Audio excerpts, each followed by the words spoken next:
to crew for their mission, our teams here at SpaceX have spent the last several months teaching the crew about orbital mechanics, how to live in microgravity, and running simulations full of missions from inside our Dragon training capsules. The training program includes nearly 100 different lessons covering all aspects of the flight. And the list of training goes on. There's a lot more that they did, and we'll try to recap some of it. The AX2 crew spent time in simulators to orient their bodies to the conditions that may be experienced during the course of the mission, including into a centrifuge right here, simulating higher G-forces. Alternatively, the crew also participated in a zero-G parabola flight that simulated the lack of G-forces to experience weightlessness. Seems awesome. But aside from the simulating gravitational forces they will experience over the course of their journey, they also underwent altitude training in a hyperbaric chamber. This training simulates high altitudes where oxygen levels are low, and the crew uses this to identify how their bodies respond to hypoxic situations, as well as recognizing those effects in their crewmates. To be ready to spend 8 days on board and working on the International Space Station, they've spent time learning from mission controllers, experts in safety and emergency ISS procedures, as well as the essentials to living on board the orbiting laboratory. Things like how to heat up your food, where to find all the equipment you need, etc. The goal is to be able to confidently complete every task on their timeline, but to also be contributing members of the space station as a whole as other astronauts carry out their duties. And to that end, this crew will be working in areas on the ISS that are owned and operated by other countries. So the crew traveled to Germany and Japan to be qualified on those systems. The European Space Agency's Columbus module was in Cologne, Germany, where they trained on systems and operations for daily tasks as well as responding to contingencies. Separately, to qualify for the Japanese Exploration Module, or GEM, the crew traveled to Tsukuba, Japan to learn from the instructors from the Japan Aerospace Exploration Agency. As you can imagine, international collaboration is a constant throughout this mission. So it's one thing to learn the systems of ISS, but it's just as important to understand how to live and work as a team in a shared space. And so the team spent 5 days training in the Human Exploration Research Analog, or HERA, at the Johnson Space Center. This is a confined experience that is designed to isolate the crew to build cohesiveness and teamwork. This experience included a chance to simulate work and research procedures, rehearse outreach efforts, and even respond to mock emergencies, all while living in close quarters, unable to leave. The team also spent time at the launch pad, in the suit-up room, and working through emergency procedures that might be necessary in the unlikely event of a pad abort scenario. That's right. That's It's pretty cool to see. Absolutely. And you know, all of this training culminated in a final patch hanging ceremony at Johnson Space Center to mark the end of this crew's training. This is a tradition of NASA's that dates back to the beginning of the ISS 20 plus years ago. All that is to say this team is ready to go. And the last few months have all led to the here and now. What they accomplish on station is going to help write the guidebook for our next missions and how we coordinate efforts on our future Axiom station. Needless to say, this is also an important moment for those training crews as really they become a family and feel so connected after all of that time together. Now, on your screen, we have our first view of Dragon. This view comes to us from the International Space Station. We can see the lights blinking, indicating its location, and this is the furthest away it will be on camera. So it is approaching the International Space Station. For those of you that have just recently joined us, we had confirmation that the crew completed their suit leak checks, and those leak checks looked good. So they are in their seats, they're strapped in, and they are monitoring the progress of their approach to the International Space Station. This is what traffic looks like at the ISS. Very true.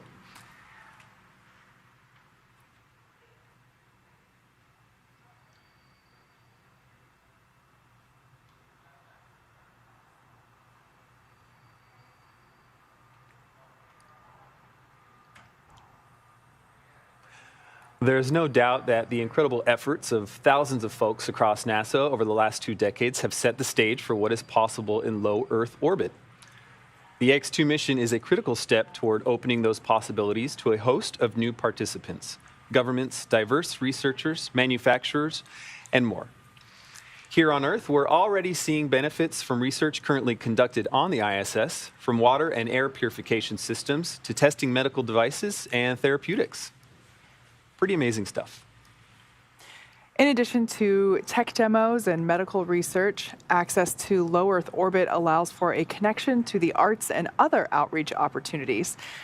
AX-2 is the first of several proposed missions in advance of Axiom Station, the world's first commercial space station.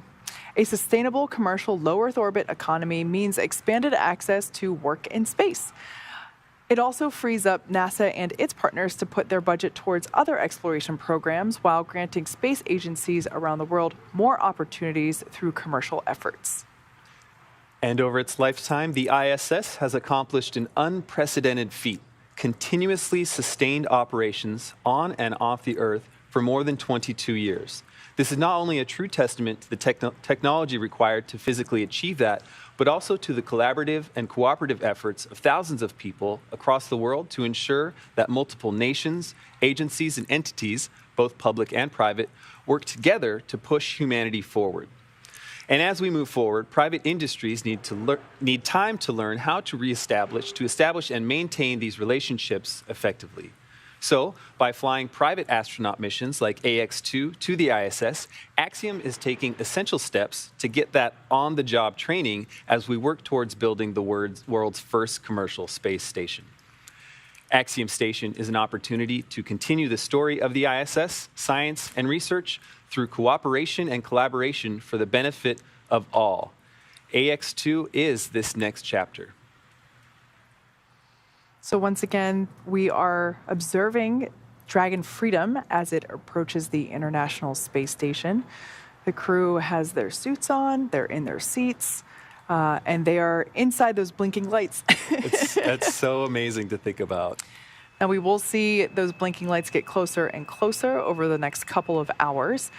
Everything when you are approaching or departing the International Space Station is highly choreographed, and it's really slow, and that's for safety purposes. It's the safer way and the best way to do it. So we will see Dragon get closer and closer. Even those two lights that we see, the red one and the green one, they represent the port and starboard side, and I never remember what color goes to what, but I can tell you that we will start to see those get closer as we have been, even over the last few minutes. You might be seeing some stars on your screen, but most of those dots are dead pixels in that camera sensor, and that happens because of that high radiation in space. Now, Dragon is capable of carrying up to 7 passengers to and from Earth orbit and beyond. It is the only spacecraft currently flying that is capable of returning significant amounts of cargo to Earth, and is the first private spacecraft to take humans to the space station. Dragon is fully autonomous, which means that it flies itself, but it also features full manual override capabilities in case of emergency. Standing at almost 27 feet tall from bottom of the trunk to the top of the nose cone, Crew Dragon is composed of 2 main elements: the capsule, which is designed to hold crew and pressurized cargo, as well as an unpressurized section, which is known as the trunk. The nose cone at the top of the capsule protects the docking system and also the guidance navigation control system, which is the system that's being primarily utilized right now as Dragon is approaching the International Space Station. That nose cone opens for docking and remains attached to the attached to the Crew Dragon spacecraft, unlike previous versions of Dragon, and that helps toward our efforts toward reusability. Now, opposite of the nose cone is the trunk. It provides attachment points for Falcon 9, the Dragon capsule, and cargo. One half of the trunk is covered in solar panels. That's the black side of the trunk on the exterior. And those provide power to Dragon during flight and while on station. The other half contains a radiator, and it rejects heat from the active thermal control system to space using SpaceX's new Pika tiling technology. The trunk also now has new aerodynamic fins, which provide stability in the event of an emergency abort. Now, in the event of an emergency abort, Crew Dragon is outfitted with 8 Super Draco thrusters, as opposed to just the regular Draco thrusters, and those power the astronauts to safety. Dragon's Super Draco launch escape system is a key safety feature of Crew Dragon, and it gives the crew the ability to quickly separate from Falcon 9 and safely escape from the time of launch all the way to orbit.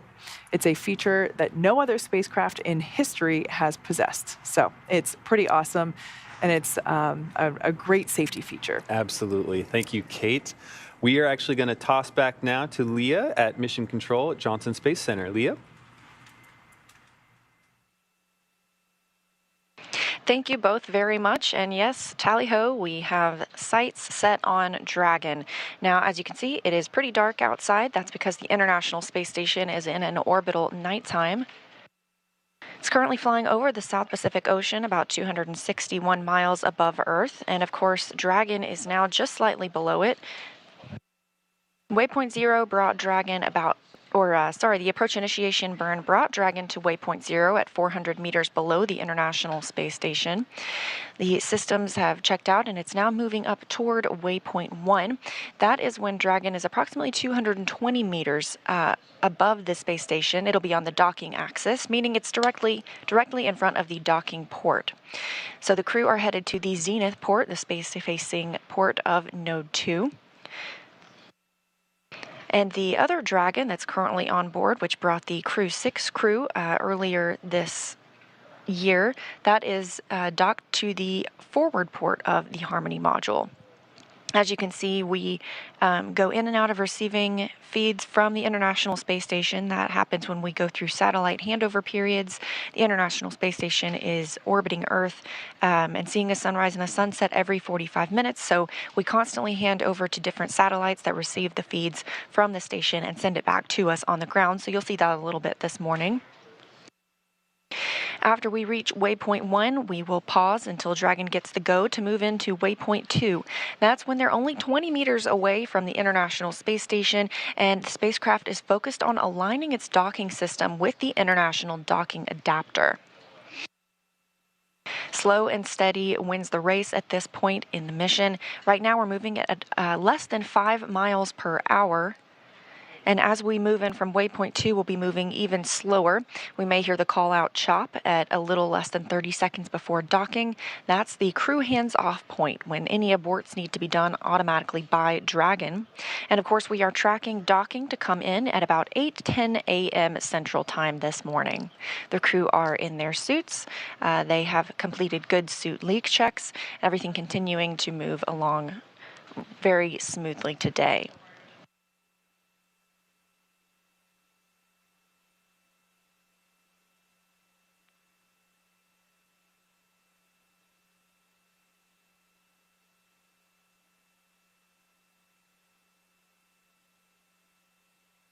A look back at some of what was completed last night. Shortly after launch, less than an hour after liftoff, at about 5:23 p.m. Central Time, Dragon executed the phase burn. That was the first of the 5 major burns required to raise Dragon's orbit and position it for approach to the space station. About 7 hours later, we had the boost burn. That puts the crew in an orbit where Dragon's apogee, or the highest point, is about 10 kilometers lower than the station. After that, we executed the close co-elliptic burn at 12:51 a.m. Central Time.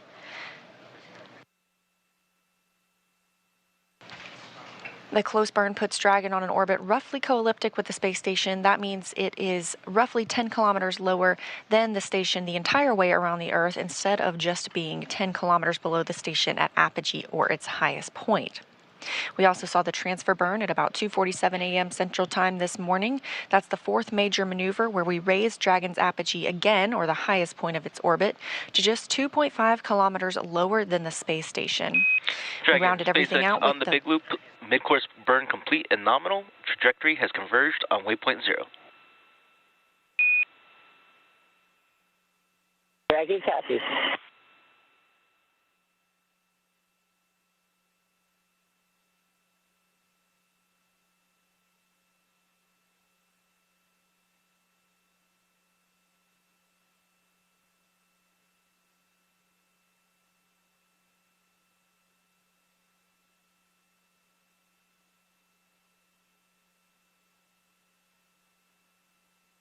And we just heard confirmation of a good mid-course maneuver. That's about halfway through the journey to waypoint 0 to make sure Dragon is positioned right under the station, again about 400 meters below.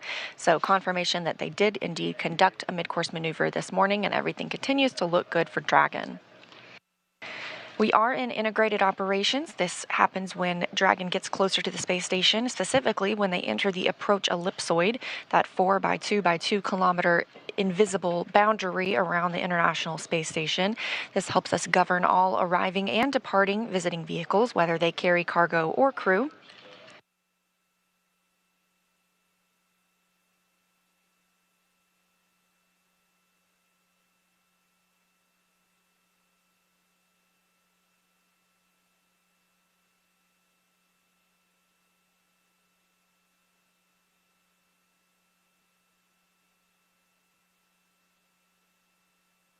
We're also hearing good words about teams being go to move inside the keep out sphere. That's another checkpoint that consists of an imaginary sphere around the station with a radius of 200 meters.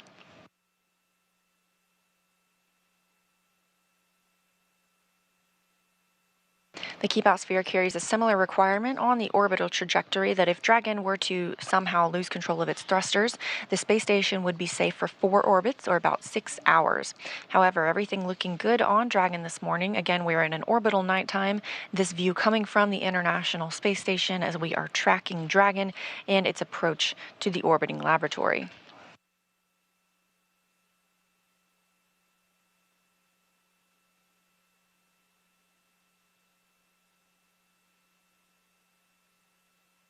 Once Dragon arrives at the space station today, they will be greeted by 7 crew members currently living on orbit.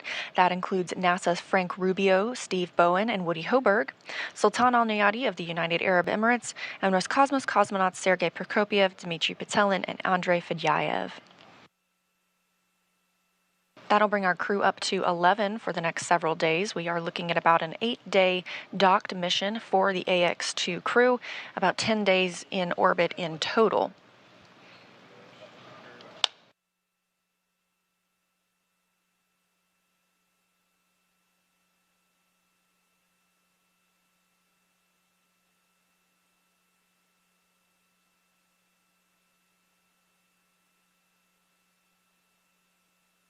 The crew on the International Space Station will be monitoring arrival this morning, specifically Woody Hoberg of NASA and Sultan Al-Nayati of the United Arab Emirates will be in the station's cupola using special software to track Dragon's approach and make sure it stays in the expected zones.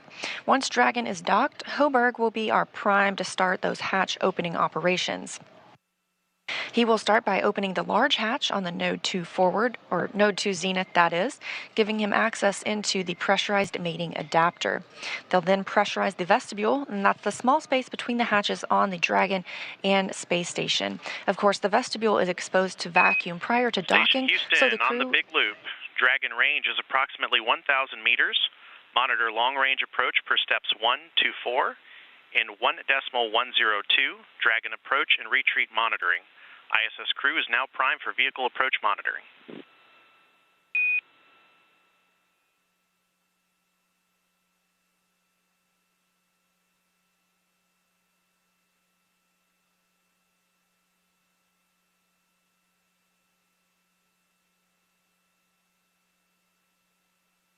That call up to the International Space Station, just as we were explaining. They are primed to monitor the arrival of the AX-2 crew today. Again, we're heading toward waypoint 0. That's the 400 meters below station mark. We are now 950 meters from station, closing in at about 2.9 miles per hour. Hello, station copies.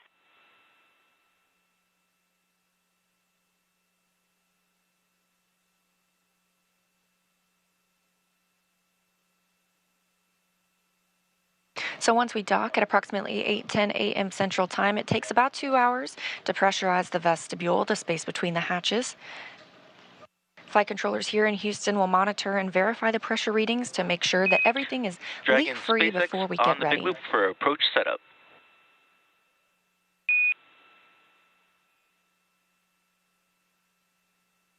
Go ahead on the big loop for approach setup.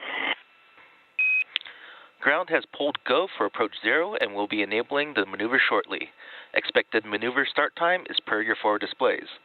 Reminder that Dragon will continue through waypoint 1 to waypoint 2 without stopping at waypoint 1.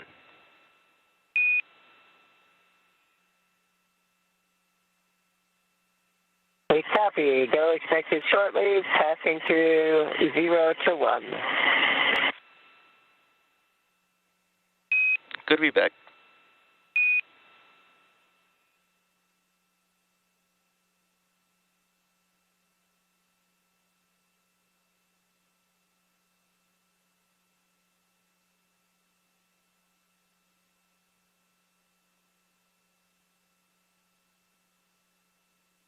Good news from the ground to the crew, that coming from the core, the crew operations responsible engineer in Hawthorne, California at SpaceX headquarters, to Commander Peggy Whitson aboard Dragon.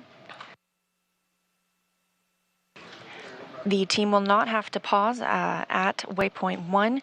Sometimes there's a pause associated there so they can check out all systems, but things are looking good this morning to continue through.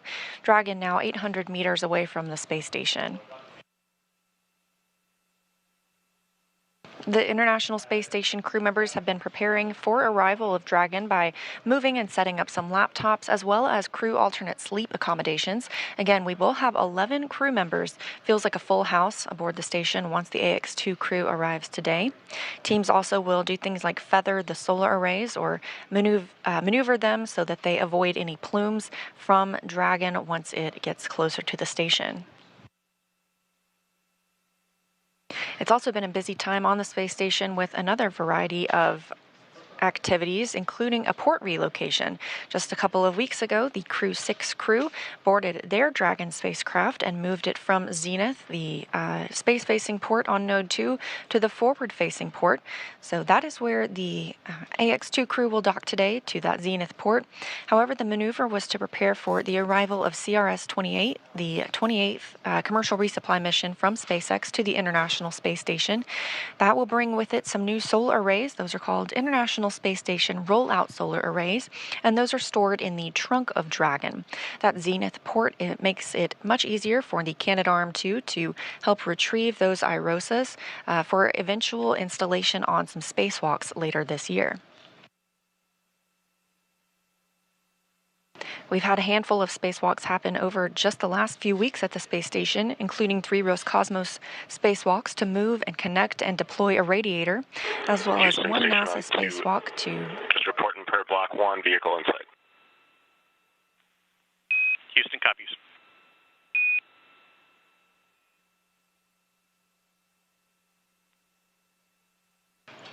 We have recently had a spacewalk to prepare for those upcoming solar array installations.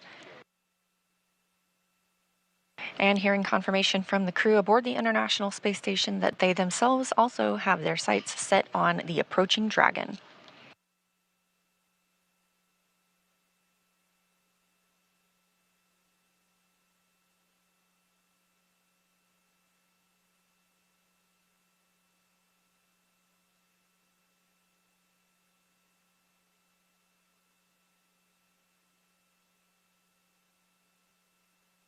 Ahead of arrival of the crew today, the space station crew are moving through their morning, including preparing the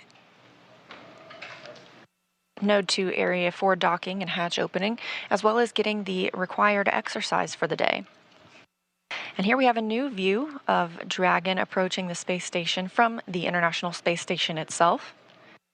Again, we are looking at docking exactly an hour from now at 8:10 a.m. Central Time.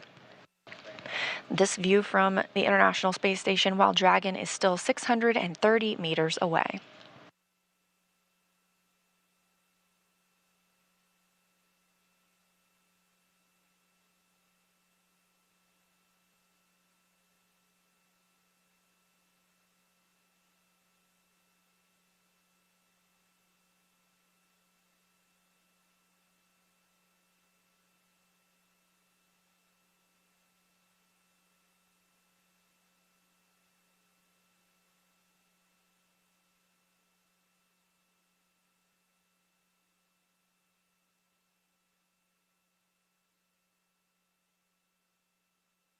Again, this is an entirely autonomous flight for Dragon.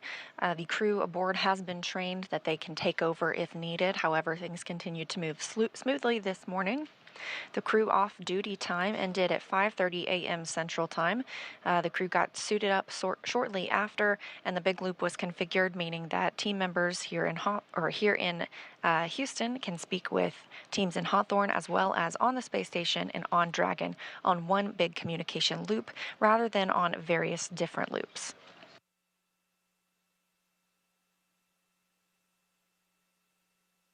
Being that it is an autonomous flight, NASA astronaut Woody Hoberg and Sultan Al Nayati of the United Arab Emirates will be in the cupola just to monitor the arrival of Dragon. They can also send commands to the capsule if needed, but that's not anticipated.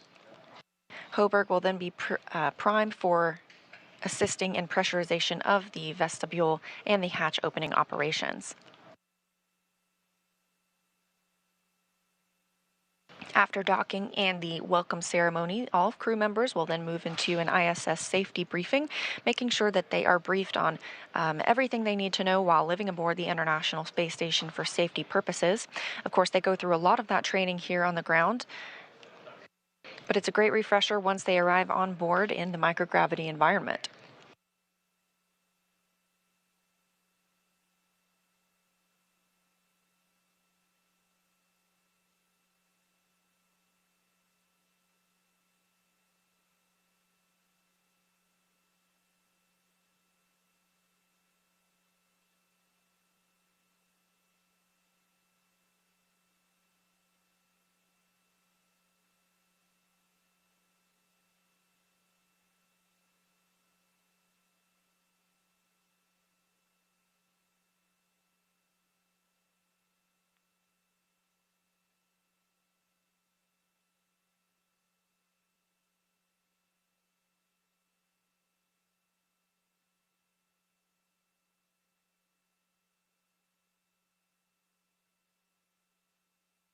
You might have seen a little bit of lighting change.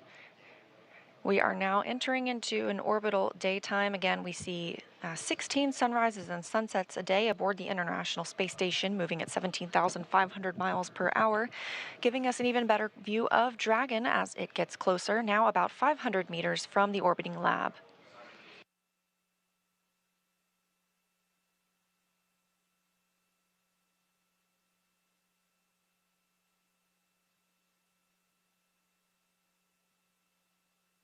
The space station and Dragon are now flying about 270 statute miles just west of Chile.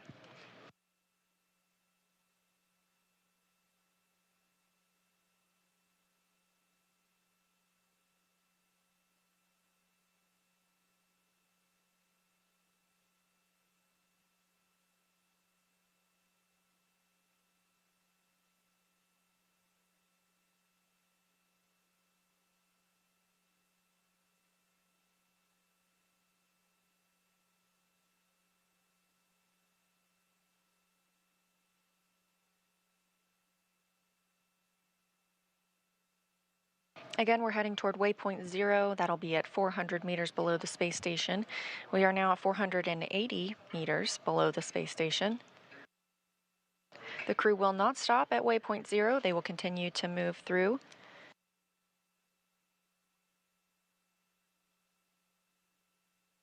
Once they make their way to waypoint 1, there will be a continued go-no-go to allow Dragon to begin its approach to waypoint 2. That's located inside the keep-out sphere about 20 meters away from the space station. We do not have to hold at waypoint 1. All of the systems have checked out, and so we have that opportunity to continue moving toward waypoint 2. However, we do conduct a hold at waypoint 2 just to make sure Dragon is completely aligned with the international docking adapter on the Node 2 Zenith, or space-facing port.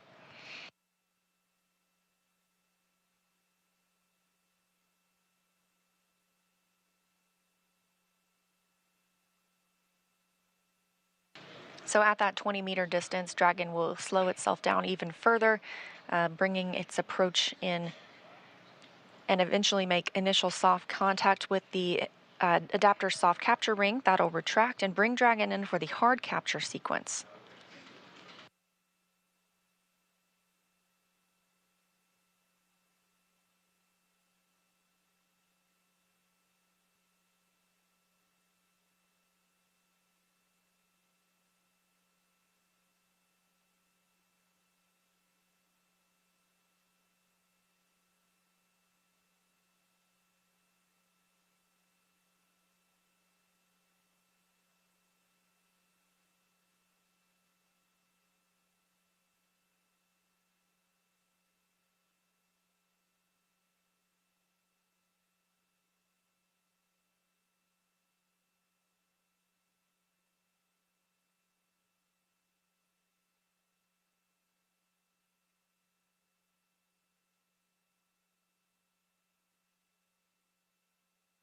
Now less than 450 meters away from the International Space Station. Again, we are in integrated operations with teams here in Mission Control Houston monitoring Dragon's approach to the International Space Station, along with teams in Hawthorne, California.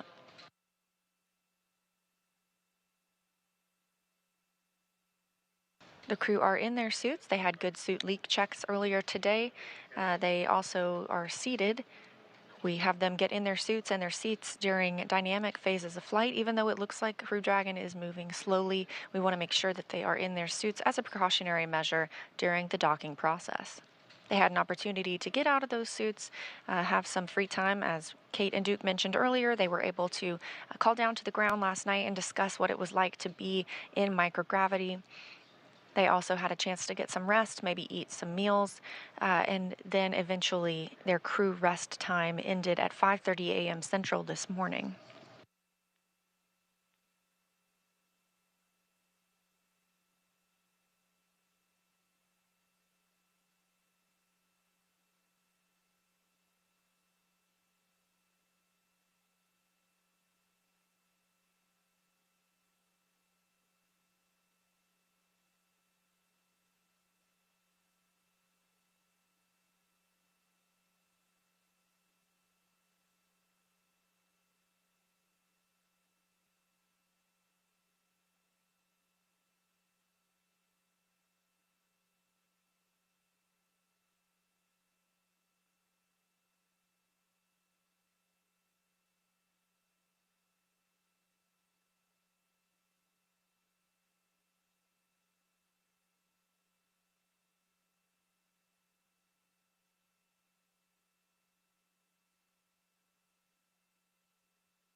Again, you're watching live coverage of the AX-2 mission, Axiom's second private astronaut mission to the International Space Station.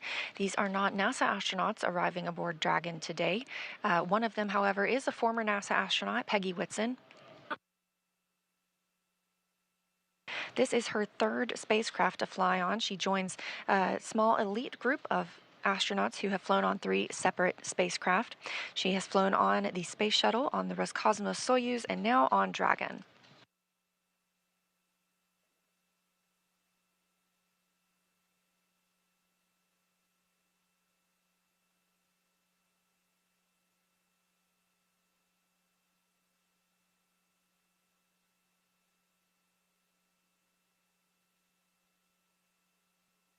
Since NASA opened up the space station for commercial activity in 2019, we've continued to work with private industry to prepare for the future of low Earth orbit. And our long-term goal is to be not just the provider of a low Earth orbit destination, but to be a customer. We want to be one of many customers purchasing commercially owned and operated services. So we need to work together today to ensure this path of tomorrow. Enabling these private astronaut missions helps us to refine and mature any of the processes we need for that future. So our NASA astronauts are working side by side with Dragon private and SpaceX national on the Big Loop. astronauts. Approach 0 has started and trajectory has converged on waypoint 1. Expected arrival at waypoint 1 is per your forward displays. Dragon copies.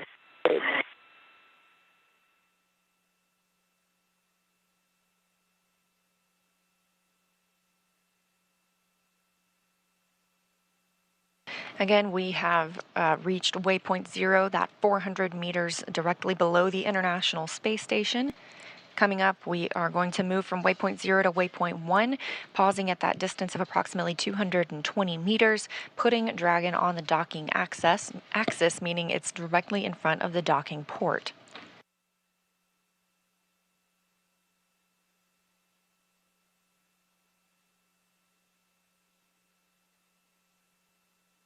As mentioned previously, all of the visiting spacecraft take the phased approach to the International Space Station. They stop at predetermined gates for the teams to run quick checks on the vehicle performance before approaching the orbiting lab.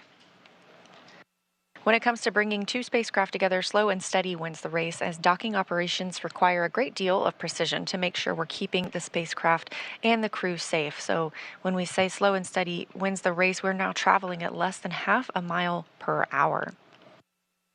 Again, we are in integrated operations during this time, meaning teams from both Hawthorne on the left of your screen and Mission Control Houston on the right are monitoring Dragon and the International Space Station. Additionally, the Axiom Mission Control here in Houston, Texas as well is continuing to monitor the flight. They'll remain on console this week. With you on the big loop. Prior range is 400 and stable attitude as expected. Houston copies.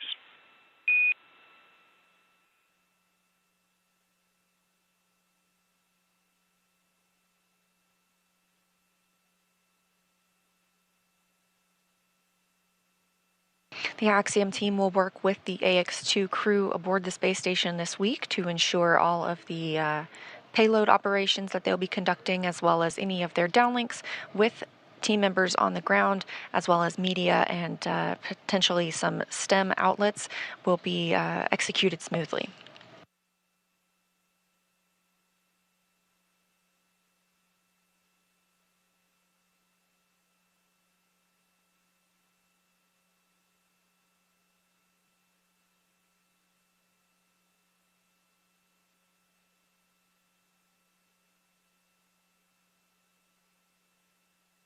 Again, we are in a satellite handover of the tracking data and relay satellite system. These are tracked throughout the flight. We see this with the International Space Station as well as on Dragon. Multiple different customers around the world use these satellite systems.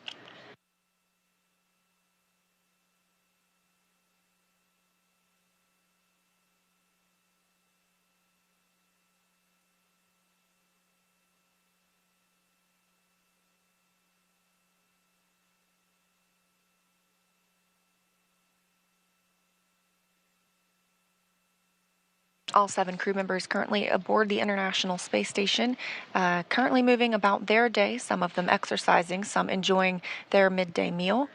Others are working on various payloads and scientific research aboard the International Space Station. There are some constraints as we move into integrated operations, specifically during docking, and once the spacecraft is soft docked, there will be an exercise constraint. We don't want any additional loads imparted on Dragon, so any vibrations that can be caused from using, say, the treadmill or the stationary bicycle, we want to keep that from, again, imparting those additional loads to ensure a safe and smooth docking for Dragon. So the crew will be asked and are not timelined to perform any workout activities during that time.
This view from the International Space Station, currently flying 266 statute miles above the South Atlantic Ocean.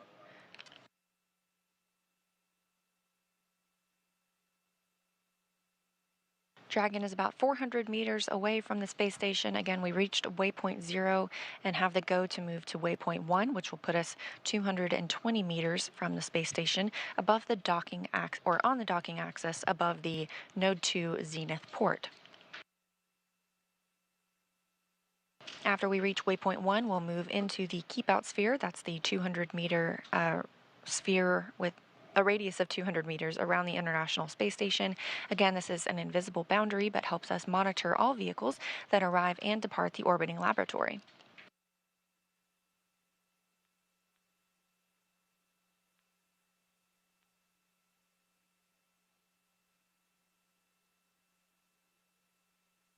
For any maneuvers at this point, we are seeing Dragon use its service section Draco thrusters. These each provide 90 pounds of force. There are 12 of those Dracos. Those are only used in the vacuum of space. It's good for these attitude control maneuvers, and those are grouped into 4 clusters of 3 thrusters each. On board, Dragon also has Super Dracos. These are only used for pad or ascent abort scenarios, so these are currently disabled. They are disabled after the ascent portion of the mission. There are also 4 forward bulkhead Draco thrusters. These are located underneath the nose cone. They're used for larger burns like the deorbit burn. However, we're not looking ahead at that currently. We expect that to come about 8 days from now. We are planning for this crew to spend 8 days aboard the International Space Station.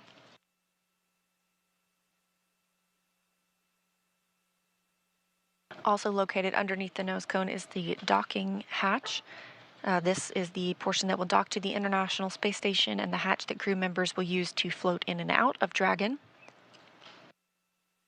This is in contrast to the side hatch that the crew used to board the spacecraft yesterday, that they will also use to depart the spacecraft after splashdown and being pulled aboard the SpaceX recovery ship.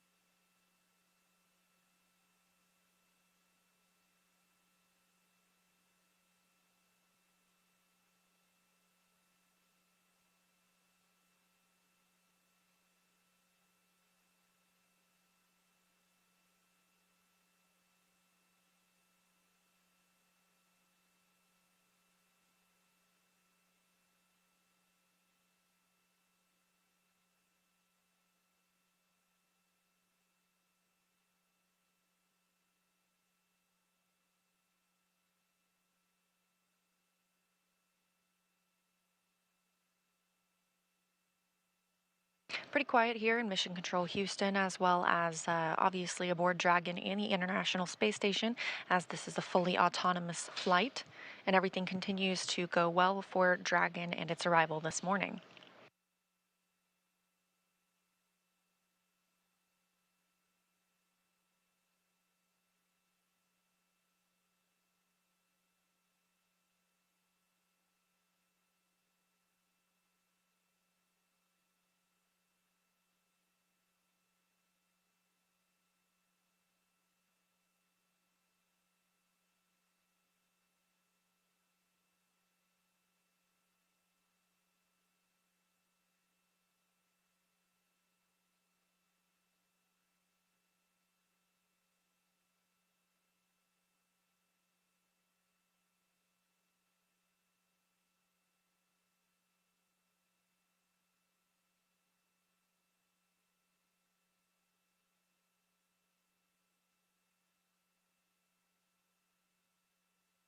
Again, Dragon has reached waypoint 0 and is making its way to waypoint 1, 220 meters above the International Space Station and its intended destination this morning, which is the space-facing hatch on Node 2. So with that, I'm going to send it back over to Hawthorne for a status update. Kate and Duke? Thanks, Leah. Continuing to follow Dragon's progress as it gets closer and closer to the International Space Station. We're now just 0.45 kilometers away from the ISS. And as Leah mentioned, slow and steady wins the race. Now, there are teams supporting this mission from multiple locations. This is Johnson Space Center, located in Houston, Texas. This mission control room is staffed 24 hours a day, 7 days a week, 365 days a year. Team members are trained in a variety of disciplines and monitor all station systems. In addition to this control room, we have the mission control room here at SpaceX headquarters in Hawthorne, California. That's the view there on the left-hand side of your screen. That is where our teams are monitoring Dragon and checking in on all of its systems. And then, of course, the Axiom control room on the right-hand side. Yeah, right there for Axiom Space. Our team is there at Mission Control in Houston as well. It's pretty fantastic. From this secure facility, we have live access to all the voice, video, and data from the ISS and can work alongside their NASA counterparts to run on-orbit operations and monitor every aspect of the mission in real time. It's led by what we call our AXL, or our Axiom Operations Lead, and there are various positions around the room for research, communications, medical, integration, stowage, timeline operations, etc. It's a pretty significant step in our journey as a company to expand access to low Earth orbit, as it's only the 12th ground segment partner for the ISS program. So through this facility, we are enabling our customers in the global community a front row seat to the work being done on station. So as you can see, lots of people supporting this mission from all different locations. It really is a team effort to execute these integrated operations successfully. And part of the reason is, as you can see, it's not just the 4 crew members that are inside Dragon Freedom right now approaching the space station. It's the whole integrated International Space Station team as a whole. Once the AX2 crew arrives on station, there will actually be 11 crew members total, and it's going to be pretty exciting. Like Leah said, a full house, but the AX2 crew is going to be super busy. They have a lot of science and research planned, and they will also be contributing to the station as well as the other crewmates that are up there with them. Absolutely. This crew has a very full schedule well on station, and actually a lot of that time will be focused on some pretty fascinating efforts. For the sake of this conversation that we'll have right now, the science that they're doing is organized into a few categories like life sciences, physical sciences, tech demonstrations, etc. So with physical science, this includes some radiation protection research as well as some storm-related research, helping to create rain, cloud seeding, really fascinating stuff like that, and as well as enhance our understanding of dangerous thunderstorms. There's actually a phenomenon called transient luminous effects, which are upper atmospheric lightning or ionospheric lightning. And it's awesome that research could potentially help operations at Kennedy Space Center. As we saw yesterday, there was an anvil cloud rolling in, and it's really interesting how this research that the AX2 crew will do could potentially feed back into space operations on the ground. Absolutely. A very full circle moment right there. So by the time we're launching AX3, we will have those data back and we'll be ahead of the game. So on the tech side of research being conducted, this crew will also demonstrate ways to automate some of the tasks that take up precious crew time, things like transferring data or tracking where supplies and materials are on board the space station. There's also an effort to make communicating with Earth easier. So at the heart of Axiom Space is the mantra to build history, to expand access to low Earth orbit for all.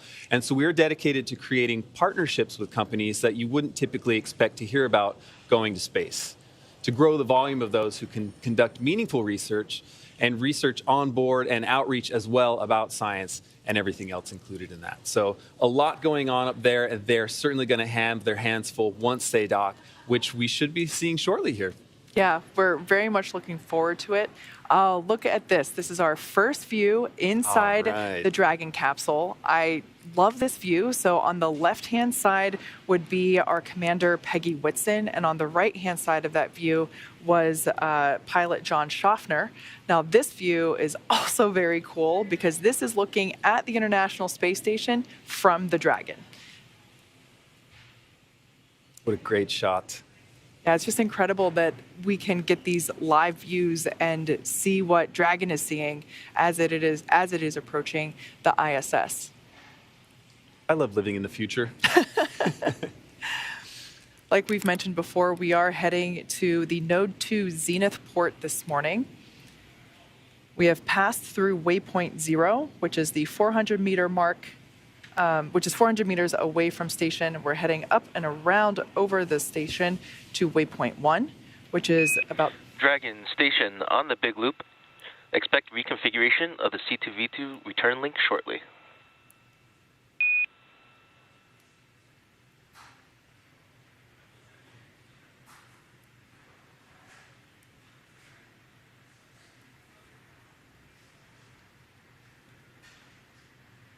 Dragon copies.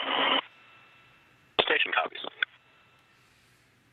So that was SpaceX core David Huang just letting the crew know of this upcoming event, referring to C2V2, which is the common communication for visiting vehicle.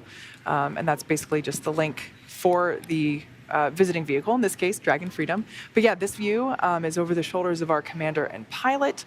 And I love that you can see what they're seeing. In the center, we can see that they are following along with the upcoming events. The views on the far left and far right panel will illustrate which thrusters are firing when. So I don't really see any, we can see a little bit of light flashing. So if you look at the far left panel and the upper right-hand corner, we saw some illumination there indicating that the Draco thrusters were firing. And one thing that I love about our views as we get closer to the International Space Station, the views that we will get from the ISS looking at Dragon, we should actually be able to see those Draco thrusters firing as Dragon is autonomously steering itself toward that zenith port.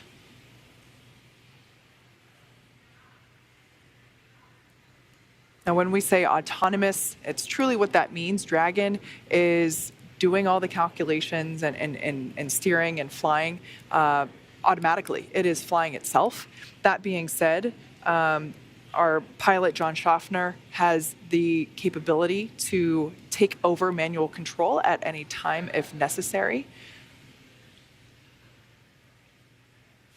But it is incredible to be able to see what they're seeing. Oh, and that view on the left-hand side there, we can actually see those thrusters, as I mentioned.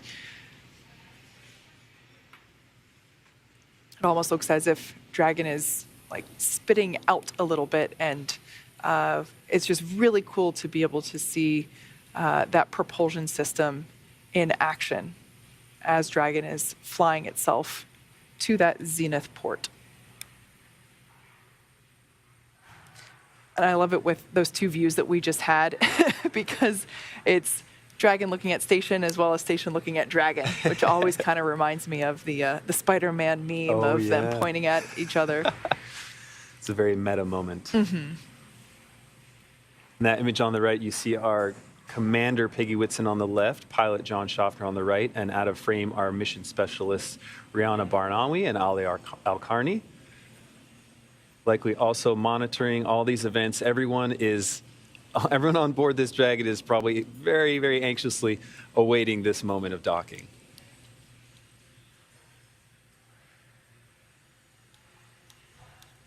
Ending nearly a 16-hour transit to get to the ISS after launching. Now we are roughly 20 minutes away from hitting that approach 1, that waypoint 1, which, like I mentioned before, is 220 meters away from the International Space Station. And we can see that the crew has their visors up. We don't require them to put their visors down until they're closer to the space station for that docking procedure. So they're still hanging out, continuing to monitor Dragon's progress.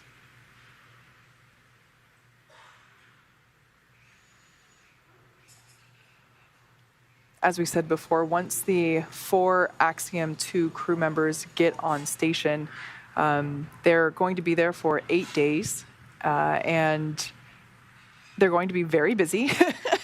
When you're on station, your schedule is packed with science and research, sleeping. Your sleep periods are scheduled to ensure that everybody's getting appropriate rest, your meal times, and then, of course, you have to build in some exercise time as well.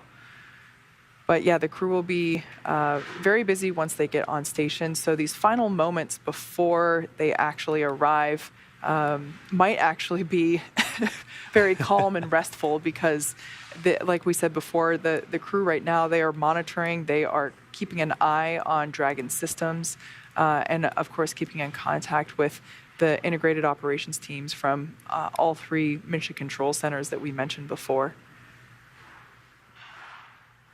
Once again, this is a live view of the International Space Station from Dragon.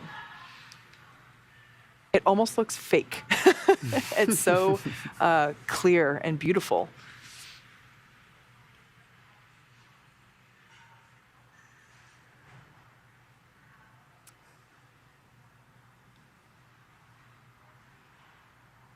As we get closer, you should be able to make out more clearly the various vehicles that are docked with the International Space Station.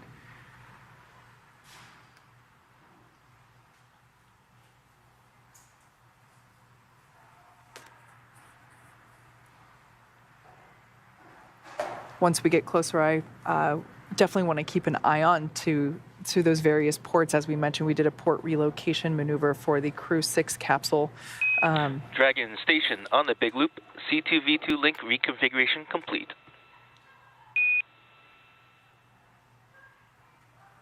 Dragon copy. C2V2 config complete. As I mentioned, we did a port relocation maneuver for the Crew 6 capsule, which is Dragon in Denver. It was relocated to the Node 2 forward port, and we should be able to see that as we get closer.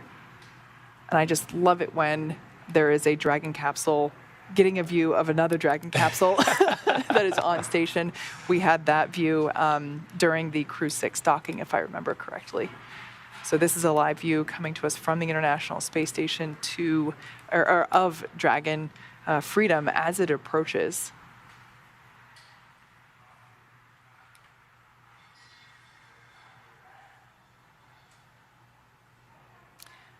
All right, so as we are continuing to get closer to the International Space Station, we are heading towards that waypoint 1. Let's check back in with Leah over at Johnson Space Center to hear how things are continuing to progress with the International Space Station's preparation for Dragon Freedom.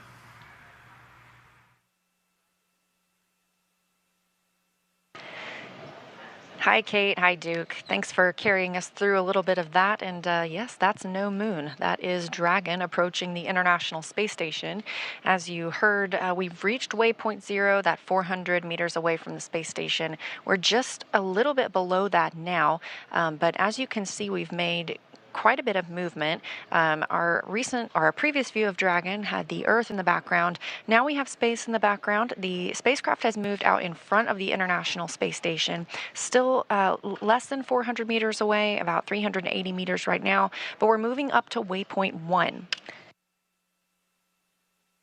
And again, waypoint 1 is about 220 meters away from the space station. It'll be directly above that Node 2 zenith or space-facing port.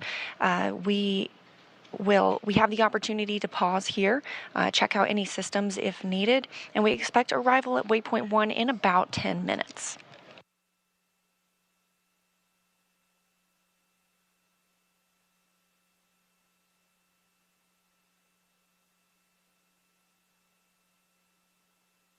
Once Dragon reaches waypoint 1, the next stop is waypoint 2. That is only 20 meters away from the International Space Station, so that's when we hope to get that crystal clear view of Dragon Freedom and its 4 crew members inside. We do conduct a hold at waypoint 2. This is to make sure that we are properly aligned with the docking target on Node 2, also known as Harmony. After reaching waypoint 2, Dragon will slowly but surely move in and dock with that port, conducting a soft capture first before the hooks begin to drive and complete a hard capture.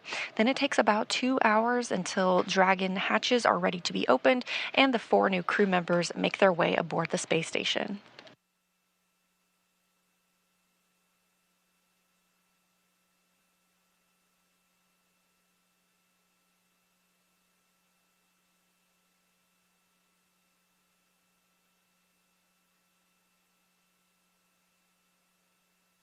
Now 350 meters away from the station. Again, this is Dragon Freedom. It was named that by the Crew 4 crew that visited the International Space Station. Spacecraft keep their names after being named by the crew, so this one will always carry the name Freedom regardless of who's flying on board.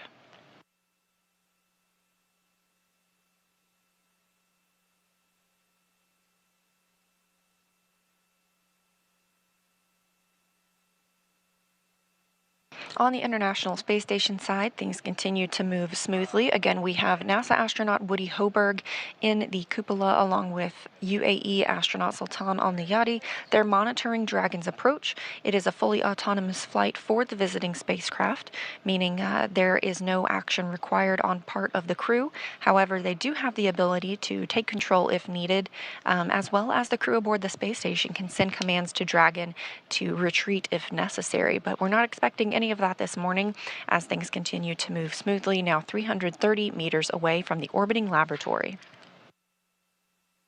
On the space station side, the solar arrays have been configured. Again, teams here in Mission Control Houston will command the solar arrays into a position, we call it being feathered. This keeps any loads from being imparted on the solar arrays themselves from any plumes that come from Dragon as it makes those fine-tuned maneuvers. We are in a satellite handover again with the tracking data and relay satellite systems, but a great shot here of mission control at SpaceX in Hawthorne, California. Again, we are in integrated operations now that we are inside the approach ellipsoid, that 4 kilometer by 2 by 2 kilometer invisible oval that helps us monitor all of the arriving and departing spacecraft at the International Space Station. And on the right-hand side of your screen, you've got Mission Control Houston. These teams work around the clock, 24/7, to monitor all of the station's systems. Leading the teams this morning is Flight Director Marcos Flores. And communicating with the astronauts aboard the International Space Station is Capcom, or Capsule Communicator, Justin Cartledge. On the left now, you can see the Axiom Space Flight Control Room. They are monitoring the flight as well. They'll remain on console this week to help the crew members execute all of the research and the payload work that they have planned. Additionally, they'll be conducting several downlink events with various media and other STEM organizations here on Earth.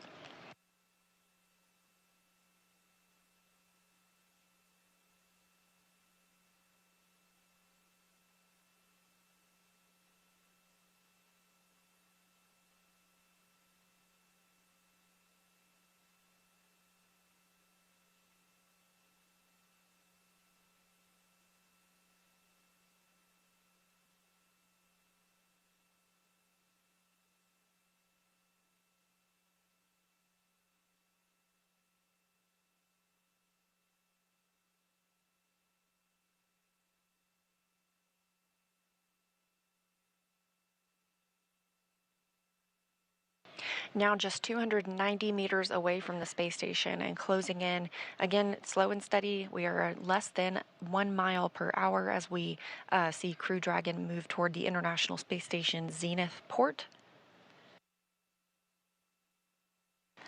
Once we reach that, it'll be waypoint 1. We hope to see that in about 5 minutes. And we're tracking docking again this morning at 8:10 a.m. Central Time, so just about 20 minutes from now.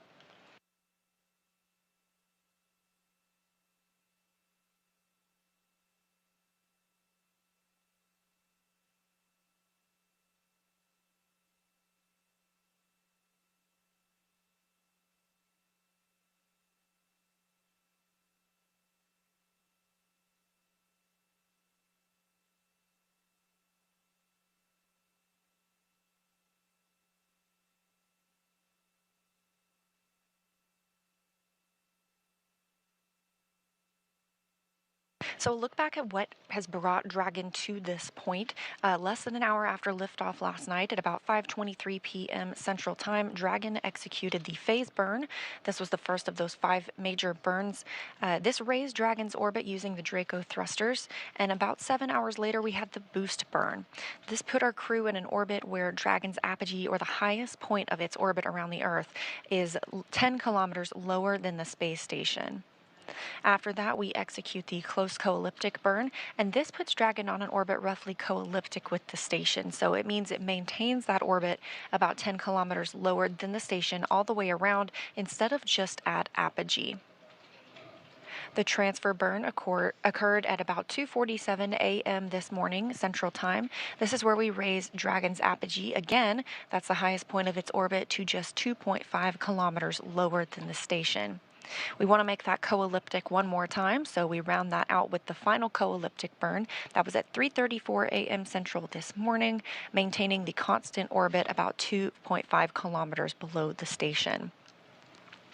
We also saw the approach initiation burn just at the start of today's broadcast. This really begins the final stages of Dragon's rendezvous with the station, and we started integrated operations between the Dragon control team in Hawthorne and the space station flight controllers here in Mission Control Houston.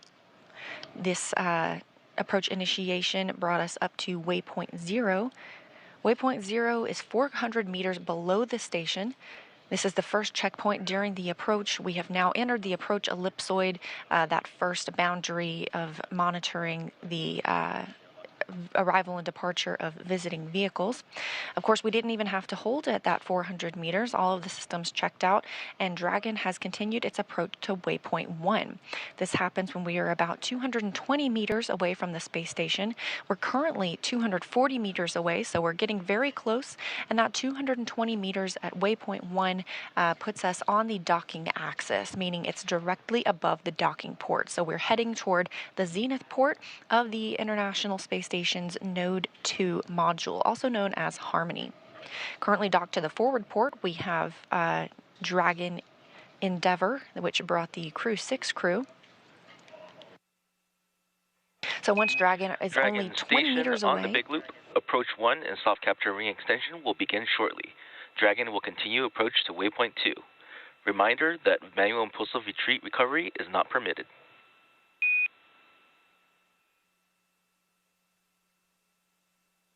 Dragon copy.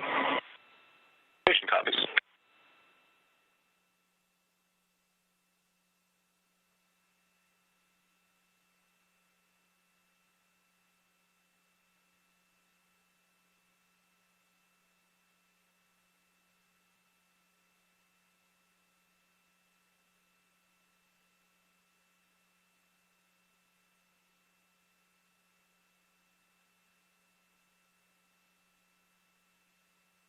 and confirmation that the spacecraft has arrived at waypoint 1.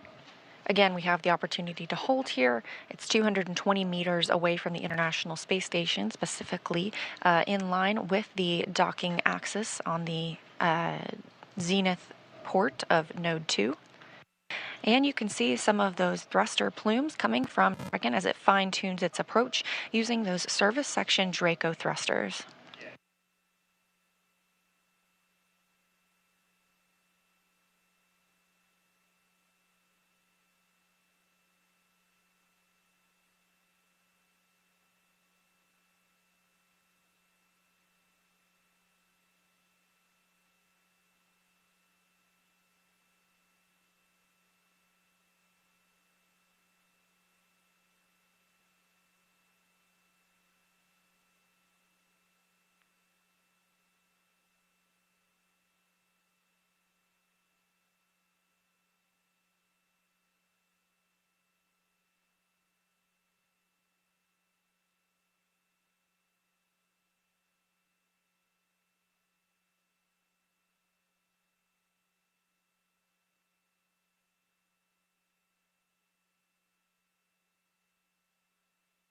A great view of those thrusters firing on Dragon as we are at waypoint 1, 220 meters away from the International Space Station, specifically directly above the space station. And inside Dragon right now, we have our 4 private astronauts, Peggy Whitson, the commander, pilot John Schaffner, Rana Barnawi, and Ali Arkhani. Block Bravo. With you on the Big Loop.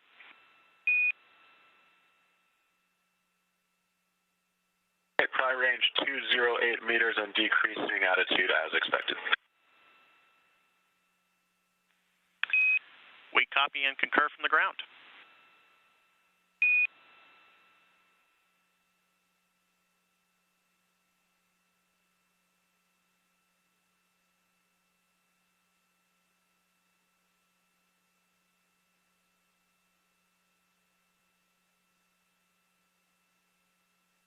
Beautiful view for a moment there. We have of Dragon, this courtesy of Cronus. Cronus flight controller here this morning is Brian Crisp in Mission Control Houston. Dragon's thrusters continue to fire. We are now less than 200 meters away from the space station. We have passed through waypoint 1 as well as the keep out sphere. And the keep out sphere is that 200 meter radius around the International Space Station, another invisible boundary that helps us monitor our arriving and departing vehicles.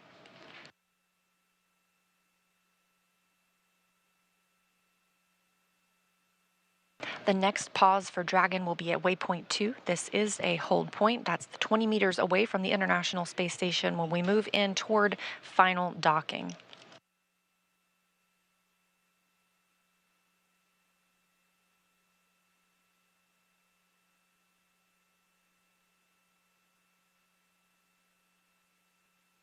In this view of Dragon Freedom, you can see the hatch or the nose cone is opened and a good view of those 4 forward bulkhead thrusters. Those are used for the larger burns. We are now using the 12 service section Draco thrusters.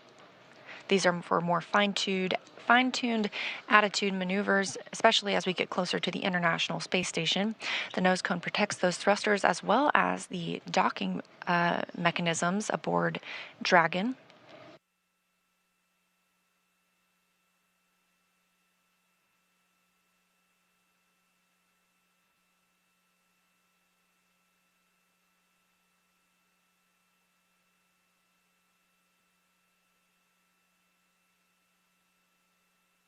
We're expecting arrival at waypoint 2 in about 8 minutes. And again, looking for docking this morning at approximately 8:10 a.m. Central Time. Dragon Freedom is now 164 meters away from the International Space Station. So while we are moving less than 1 mile per hour, we are continuing to close in on the destination for the AX-2 crew.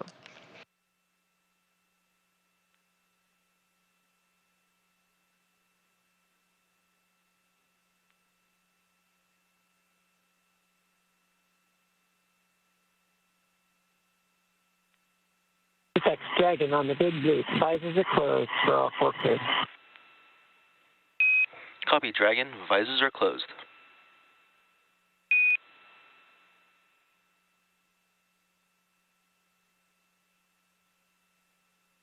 As we've mentioned earlier, the AX-2 crew are in their suits and in their seats. We got that view over their shoulders this morning.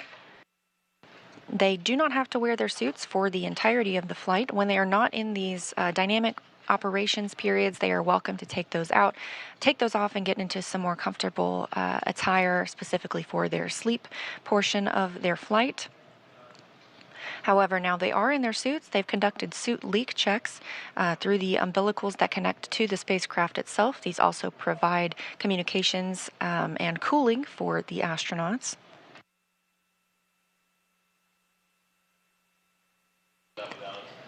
And as you heard Commander Peggy Whitson just report down to the ground, the visors have been closed on the suits, so they are preparing for docking. And again, we're looking for that about 10 minutes from now.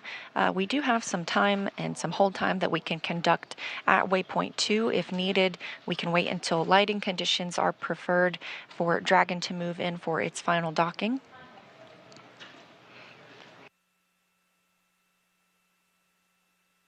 Once Dragon flies in and makes contact with the international docking adapter, we will have soft capture. This is when the soft capture ring retracts, and sensors will indicate it's time for 12 hooks to drive in place. Once those hooks have fully driven, we'll have hard capture, and that firmly secures Dragon to its new home on the space station.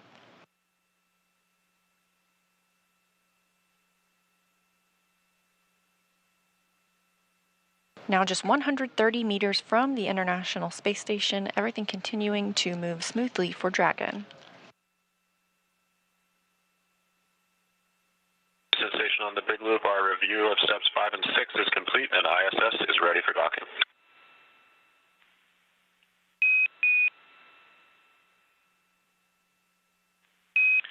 Houston copies.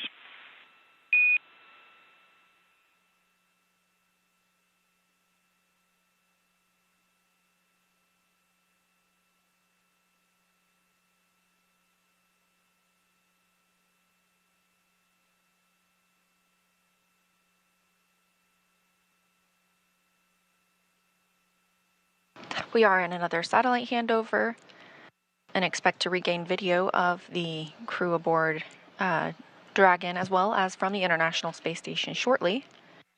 However, things Dragon continuing station to on the check big out here. loop, soft capture ring extension complete.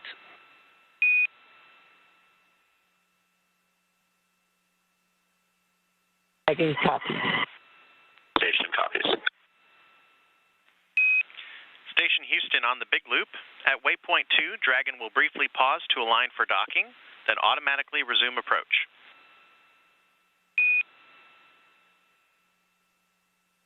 Station copies.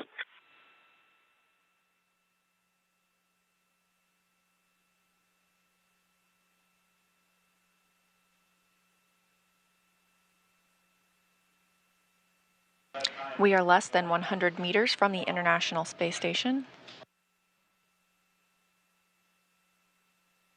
Currently, Flight Director Marcos Flores here in Mission Control Houston is polling all of the team members in this room, conducting their go, no go poll for docking.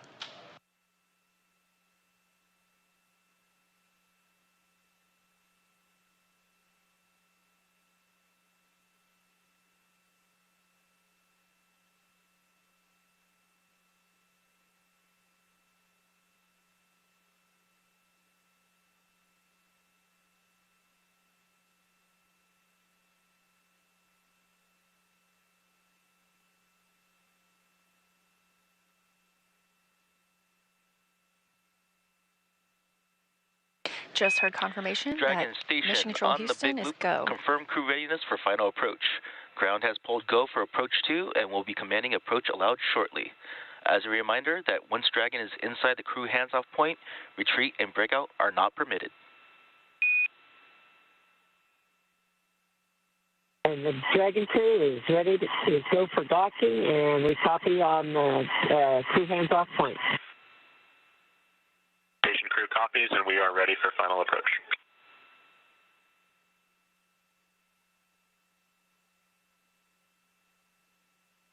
A lot of voices in the mix there, the last one being from NASA astronaut Woody Hoberg, who's in the cupola monitoring docking this morning.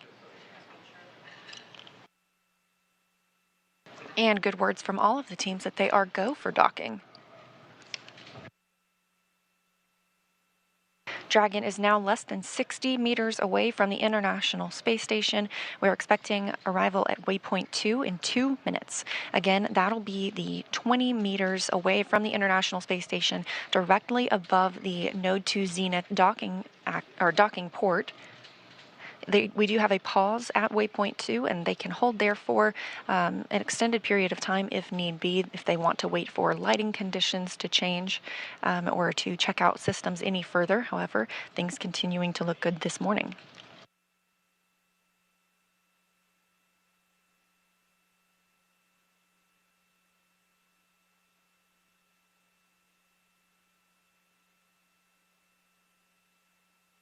Currently, the International Space Station and Dragon are flying 262 statute miles over Russia in an orbital nighttime.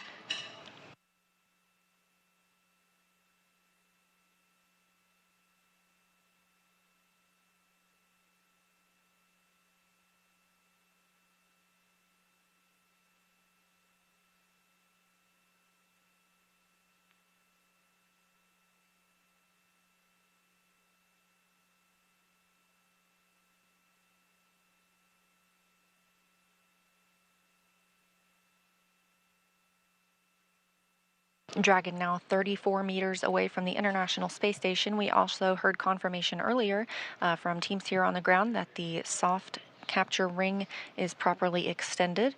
This will be the first step in the docking process. Dragon will make contact with the International Space Station, and that docking ring, or the soft capture ring, will retract, pulling it in until it's time for the 2 sets of 6 hooks, so 12 hooks in total, to make the hard capture to the International Space Station.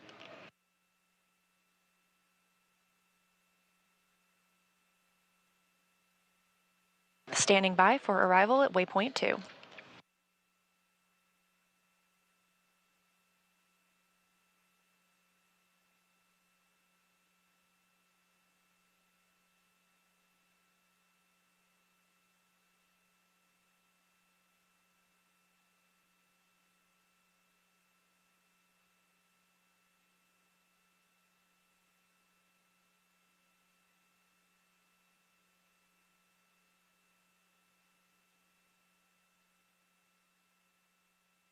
Dragon Freedom and the AX-2 crew have arrived at waypoint 2, just 20 meters from the International Space Station.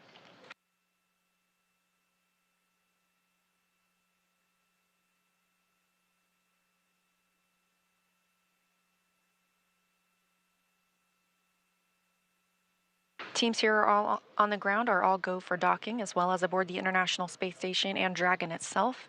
Again, this graphic just a look at what we have seen so far, most recently this morning when Dragon arrived at waypoint 0, 400 meters away from the space station, moving into waypoint 1, 220 meters directly above and on the docking axis.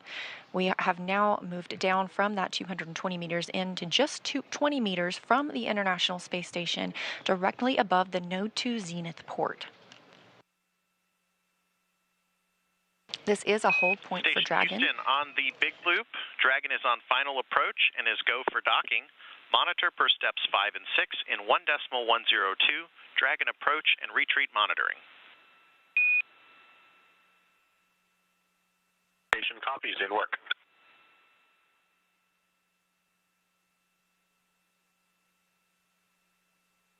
Again, we do not have video feed from the International Space Station or Dragon at this time, but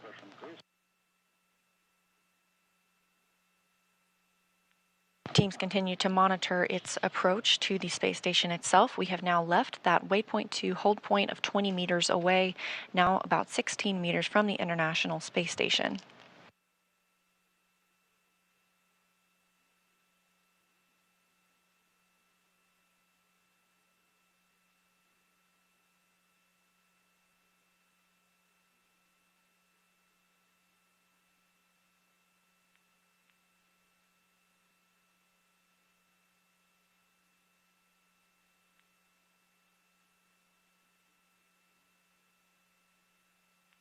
Dragon Freedom and the AX-2 crew now moving at 0.2 miles per hour. All 4 crew members suited and in their seats, preparing for docking.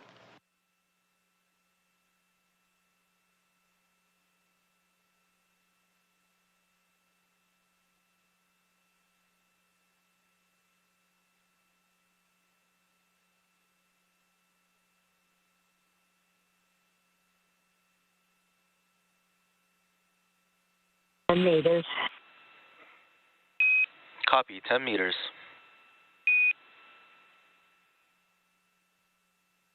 As you can hear, the Dragon crew are able to view the status of their docking on the crew display screens, reporting that they are now 10 meters and actually less than 10 meters away from the Node 2 Zenith or space-facing port on the International Space Station.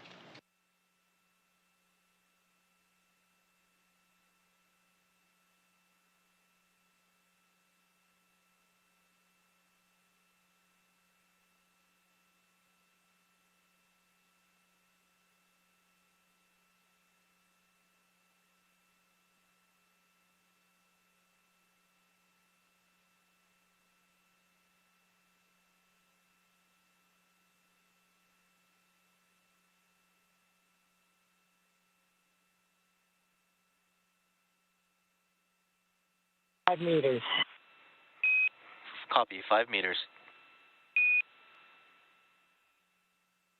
Still moving 0.2 miles per hour, Dragon Freedom is now 5 meters away from the International Space Station. Again, we do not have video feed of the spacecraft at this time, but team members are able to track its status, and everything continues to go as planned.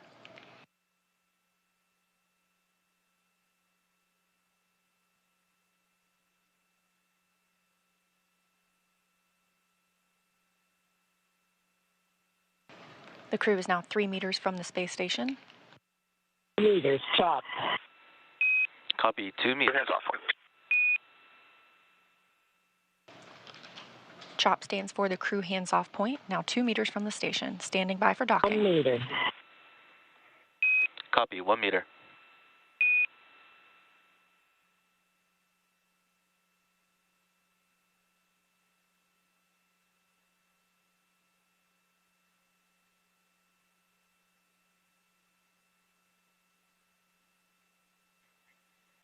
Soft capture confirmed.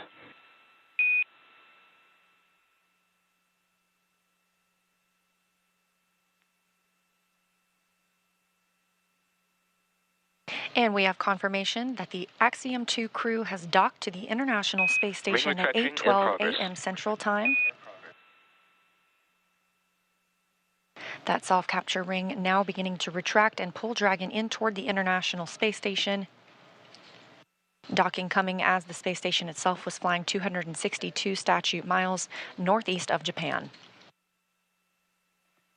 And correction on last, we're still waiting on attenuation.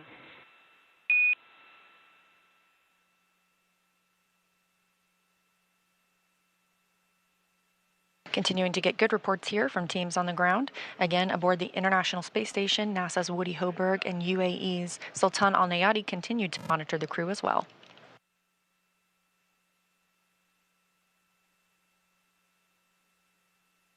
After soft capture is complete, those 12 hooks will begin to drive and pull Dragon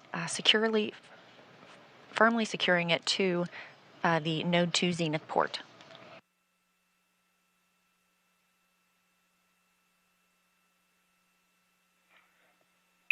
And Dragon, now we have ring retraction in progress.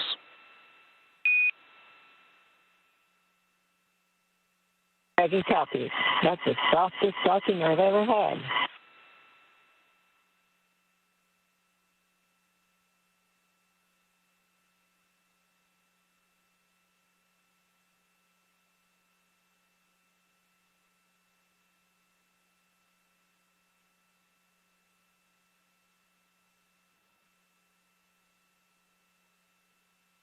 Good words from commander of the AX-2 mission, former NASA astronaut Peggy Whitson, now flying her third spacecraft after having flown the Space Shuttle, a Roscosmos-Soyuz, and now a SpaceX Dragon.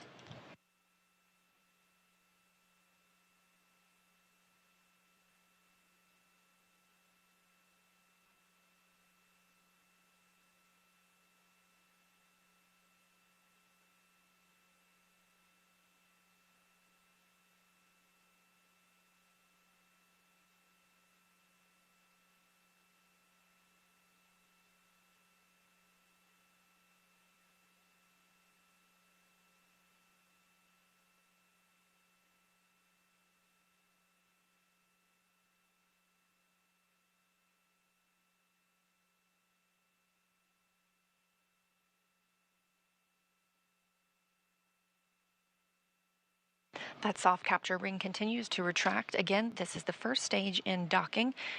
Shortly after ring retraction is complete, we will move into the hard docking portion. This is when those 12 hooks, 2 sets of 6, drive and firmly secure the spacecraft to the Node 2 Zenith port.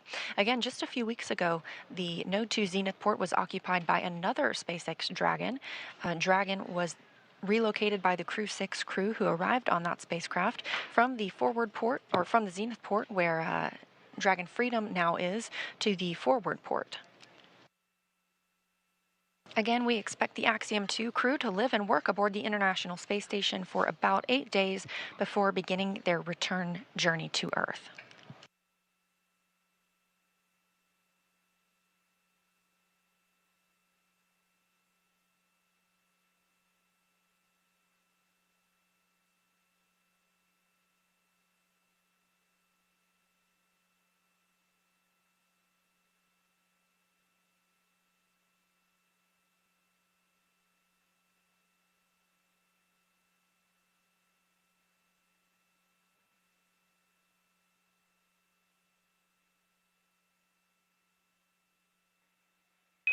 Ring retraction complete. Docking sequence is holding for MCS reconfiguration.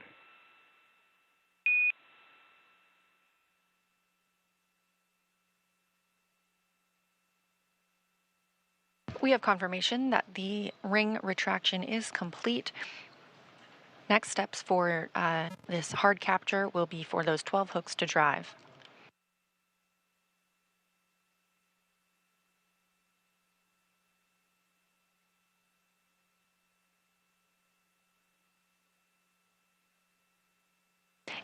In addition to the ring retraction and these hooks driving, an umbilical will also be connected from Dragon to the International Space Station. This will allow power to flow from the space station to Dragon itself so that Dragon is no longer relying on battery power, that power being gathered from the solar cells around the base of its trunk.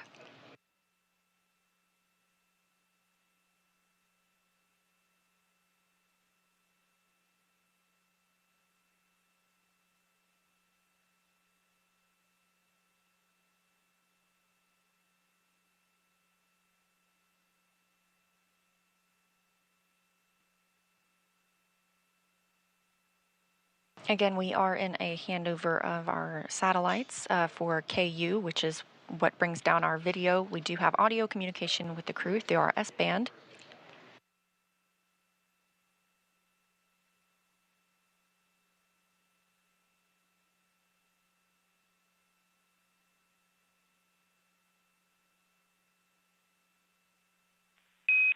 MCS configured, proceeding with hook driving.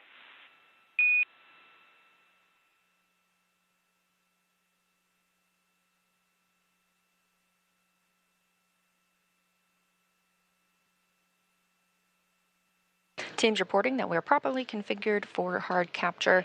Again, this is 12 hooks, 2 sets of 6. They will drive the first 6, and those are firmly latched. They will then drive the next 6. We do see those first 6 hooks now starting to drive.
The first 6 hooks continue to drive in the hard capture process. Again, after these, we'll have another set of 6 before we can officially declare that Dragon is firmly secured to the International Space Station. Everything continuing to go as planned this morning. Again, docking coming at 8:12 a.m. Central Time.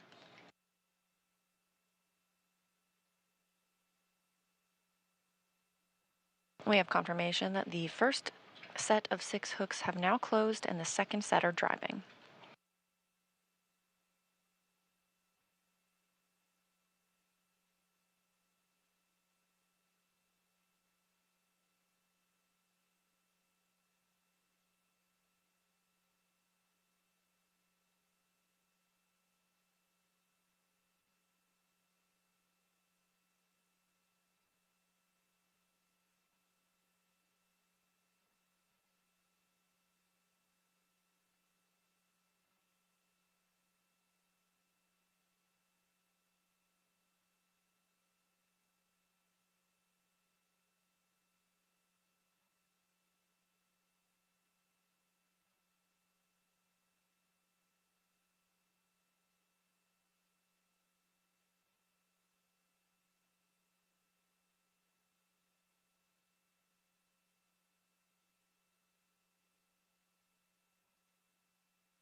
Again, this view from Mission Control Houston as teams are monitoring the docking of Dragon Freedom to the Node TZ with our on the space Big Loop station on behalf of the Expedition 69 crew. Peggy, welcome back.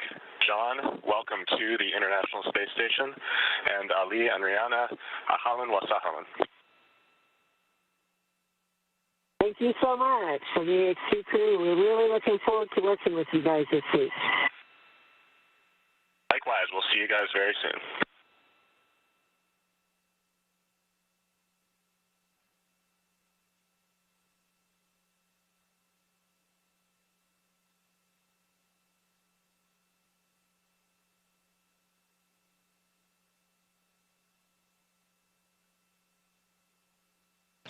And we have confirmation the second set of hooks has closed.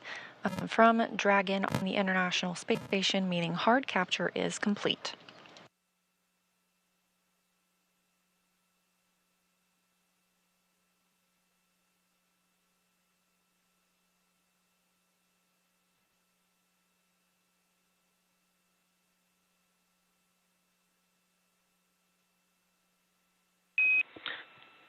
Dragon Station, hard capture complete.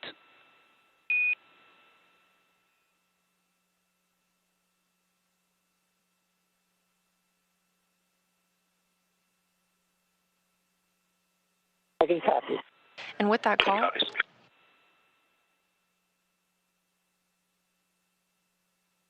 hard capture is complete. Dragon is firmly attached to the International Space Station. It's home for at least the next 8 days.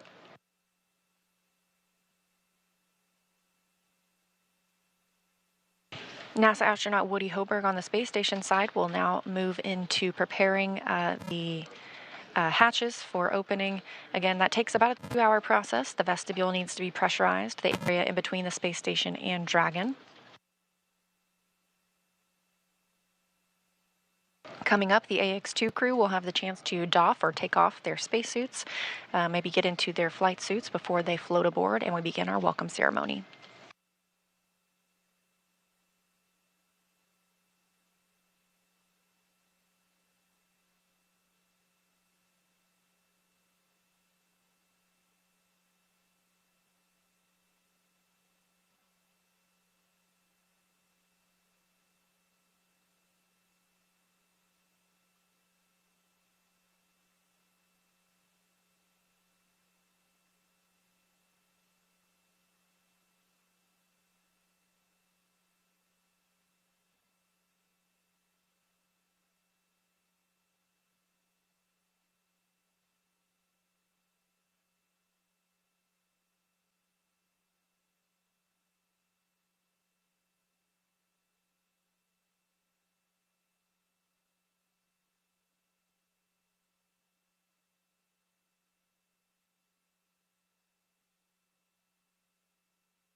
And Dragon SpaceX docking sequence complete. Crew Dragon Freedom, Peggy, John, Ali, Ray, congrats on this historic achievement. Welcome to the International Space Station. Thanks. We really appreciated flying with SpaceX. It was a lovely ride, and as I mentioned, it was the softest docking I've ever felt. Very well done. Thanks to everyone for getting us this far. Thanks, Peggy. We do aim for excellence, and on behalf of SpaceX, it's been a pleasure working with you. And just a little bit of trivia for you, this was the fastest launch to dock time for a Crew Dragon, beating our previous record from Crew 4 by just 9 minutes. Ground will be enabling hardline power and comm connections shortly, and you are good to doff suits per procedure 4.012. Ground will be taking cameras external. Copy 4012, in work.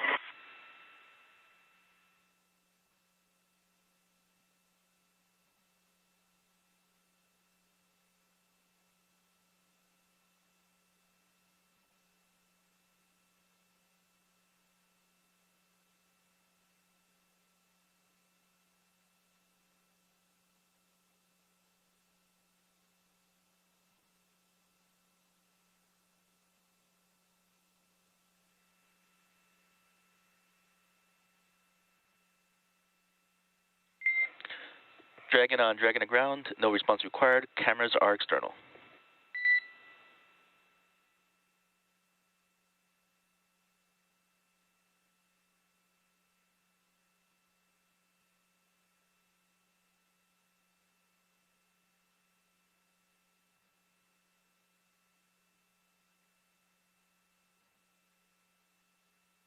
Now that all the hooks have driven and the soft capture ring has been stowed, docking is officially complete. The crew is go to doff their suits. That's why the teams on the ground have told them that the cameras are not live at this time inside the cabin. Again, we still do not have video from the International Space Station at this time. It looks like we'll regain shortly. The space station itself is in an orbital nighttime, now flying 261 statute miles over the Pacific Ocean. Again, docking this morning at 8:12 a.m. Central Time. As noted by SpaceX, the fastest docking on record for a crew launch to the International Space Station on Dragon.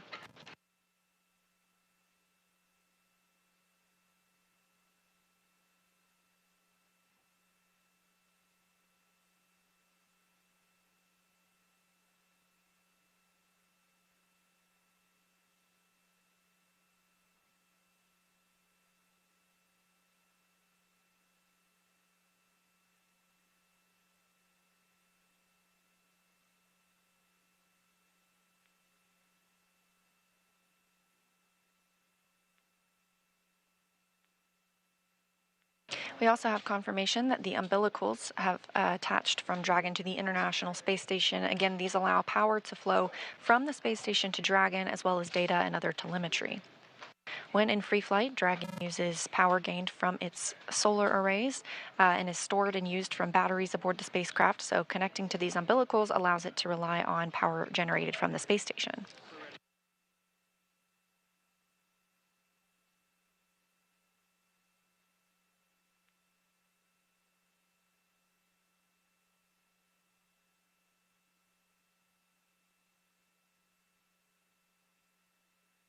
We'll stay live now that we have docked until our welcome ceremony, standing by for the start time for that ceremony.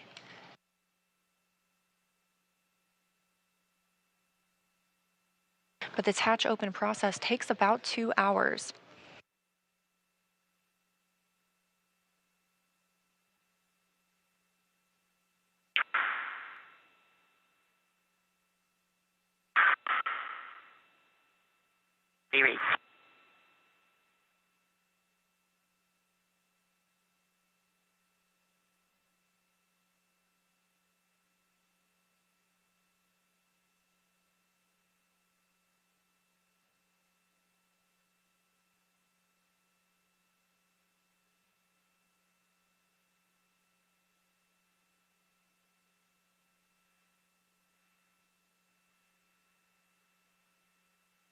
A look ahead at the steps that will be happening over the next couple of hours. Again, Woody Hoberg, NASA astronaut on the space station, is prime for these operations and bringing the AX-2 crew on board. Now that we're docked, he is securing some hardware, and then we'll move into hatch operations. First, he will open the large hatch at Node 2 Zenith. That'll give him access inside the pressurized mating adapter. He will then help pressurize the vestibule. That's, again, the small space between the hatches on Dragon and the space station. Of course, this was previously exposed to a vacuum prior to docking. We need to fill it with air, make sure its pressure is nearly equal with the atmospheric pressures on Dragon and the station. Com check on the cabin mic.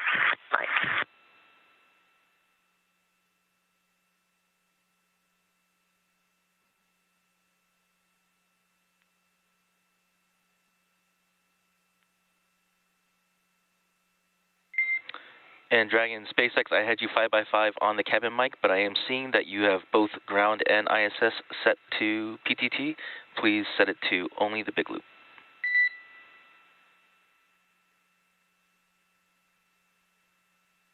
Okay, on the big loop, cabin mic set from Dragon. And I have you 5x5. How me? 5x5, thanks.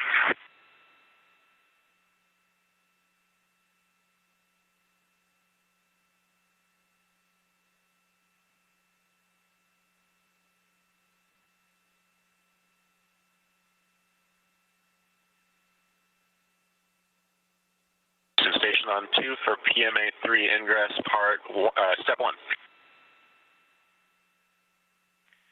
Houston is with you on 2. All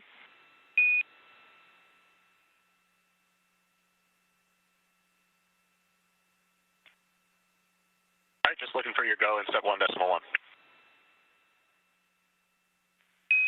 Standby 1, and we are checking on that now. Station copies.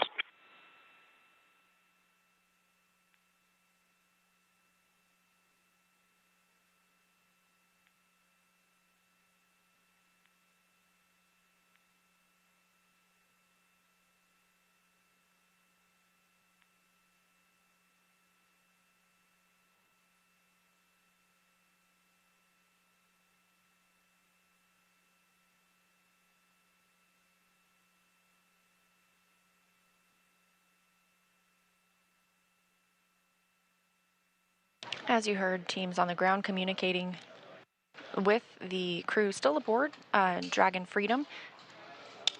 Peggy Whitson took a chance to test out the cabin mic rather than the microphones they'd been using in their Houston, seats on the now big that loop, they've you are docked go those. for 1.1 of procedure 2.102.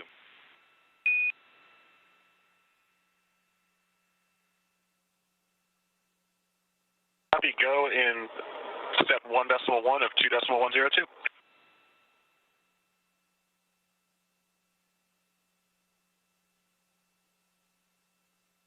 And that voice being NASA astronaut Woody Hoberg communicating with Justin Cartledge here on the ground, his Capcom, the capsule communicator. That's the person speaking with the astronauts aboard the International Space Station.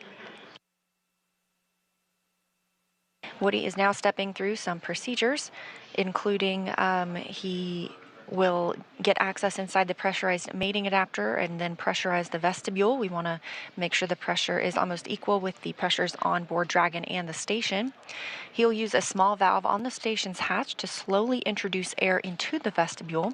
Flight controllers here in Houston will monitor the pressure and temperature readings inside and verify that everything is leak-free before we get ready to open the hatches. Again, it's about a 2-hour process to get everything pressurized and checked out before we open the hatches. And following that hatch open, we'll have a welcoming ceremony with all 4 AX-2 astronauts, as well as our 7 crew members living aboard the station. So if it's not too early for you to do some math, yes, that is 11 people that'll be living aboard the International Space Station for at least the next week.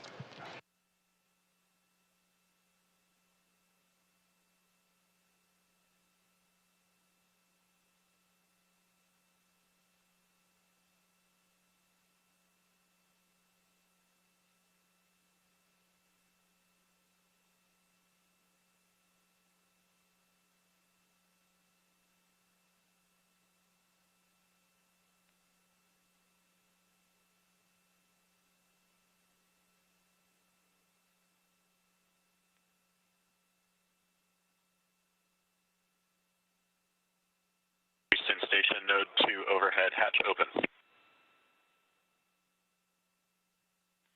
Houston copies.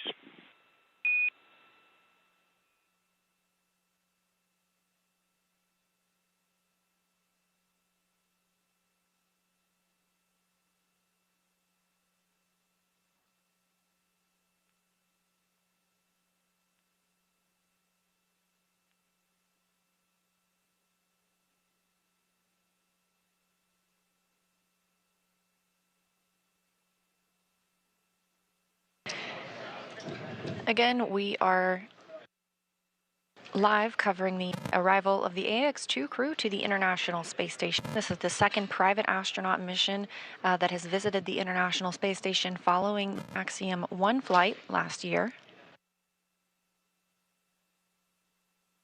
Our crew members aboard Dragon Freedom today include former NASA astronaut Peggy Whitson. Up until now, she has spent 665 days in space, so she's looking to add to that total. It's more than any U.S. astronaut and more than any woman in the world. She's joined by pilot John Schaffner.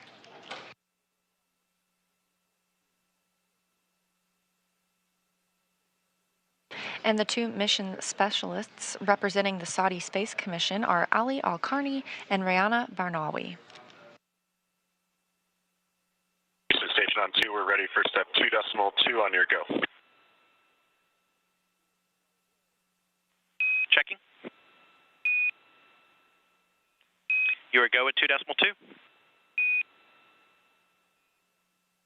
Copy, go.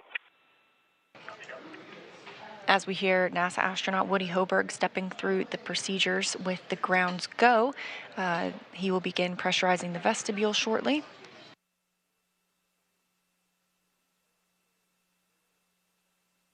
In the meantime, NASA astronaut Frank Rubio continues to conduct some hardware servicing on the space Dragon station. SpaceX on the big loop. If desired, reference procedure 4.400 for monitoring vestibule pressurization.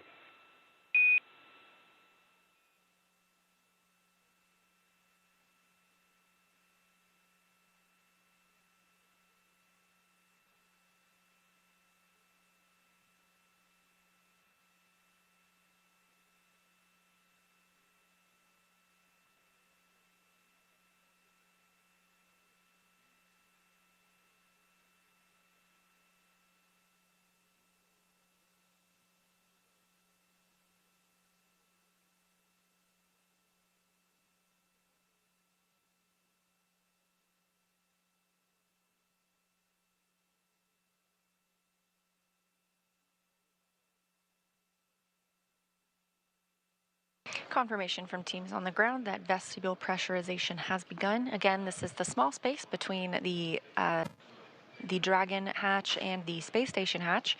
We want to bring that up from vacuum to about 14.7 psi. That's about the same pressure as the International Space Station, approximately the same pressure we're used to here on Earth. Astronauts on the space station live in a mixed nitrogen-oxygen environment, again, very similar to what we have on Earth. And Dragon station on the big loop, no response required. ISS power connection established.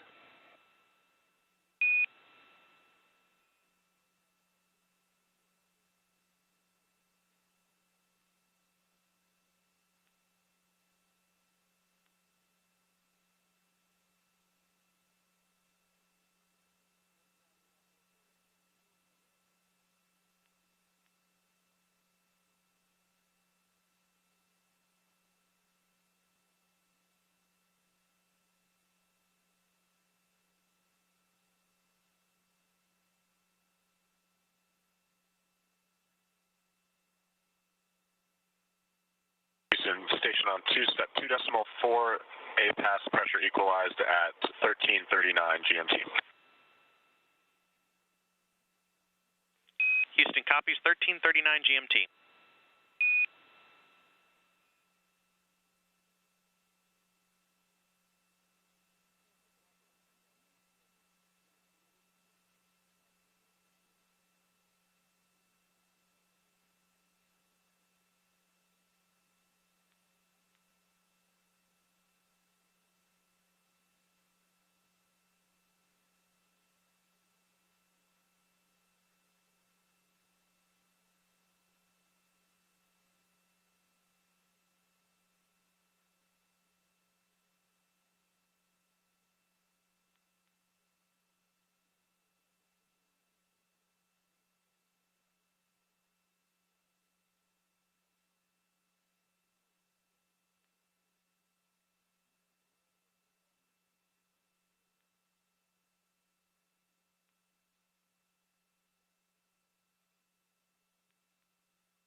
You can see some movement, and we have our view back of Dragon.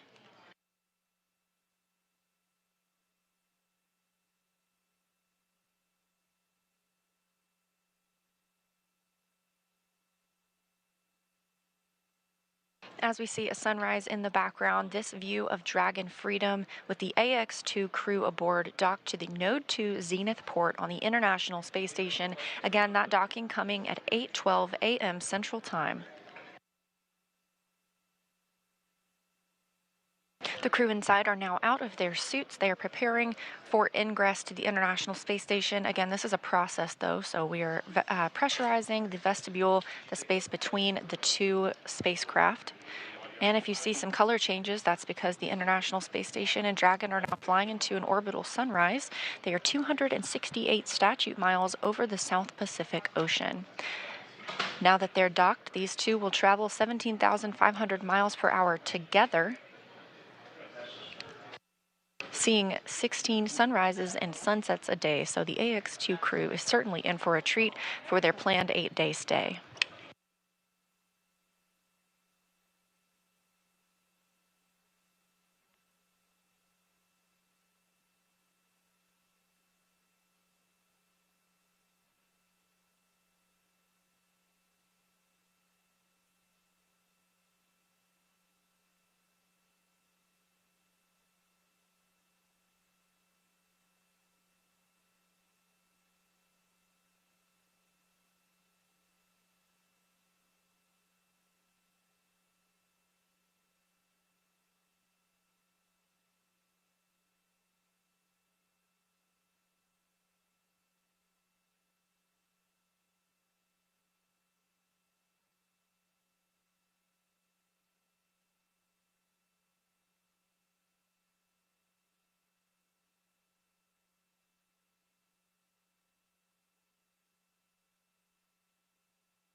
Here in Mission Control Houston, teams are handing over from the Orbit 1 shift to the Orbit 2 shift.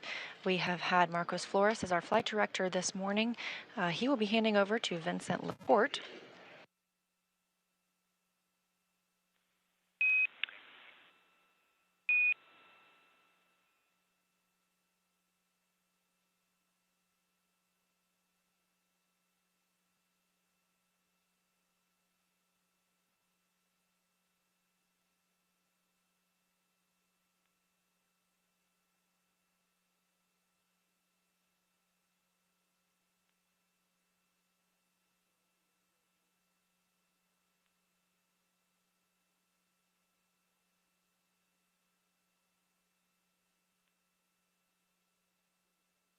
Again, Woody Hoberg aboard the International Space Station is leading the team's...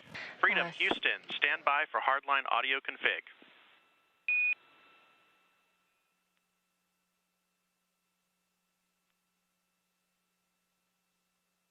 Freedom is stand by.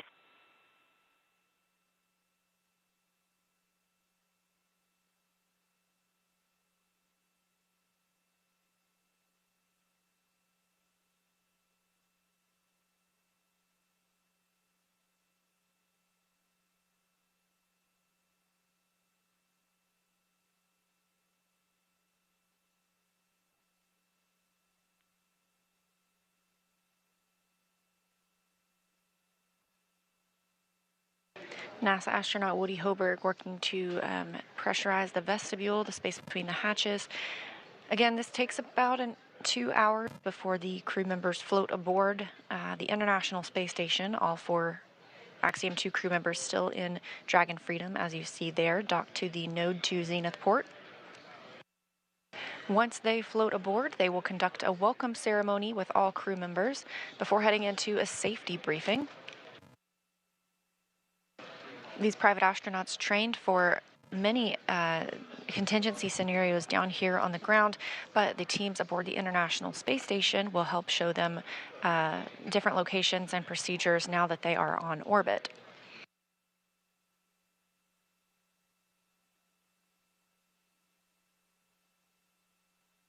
Later today, the Dragon Freedom crew will work to transfer some cargo from Dragon to the International Space Station. That includes some of the scientific research they'll be doing this week, as well as hardware or food needed.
Freedom Houston on the Big Loop for a comm check. Hardline audio configuration is complete.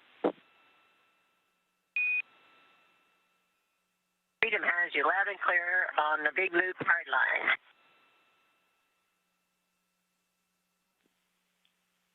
Good news.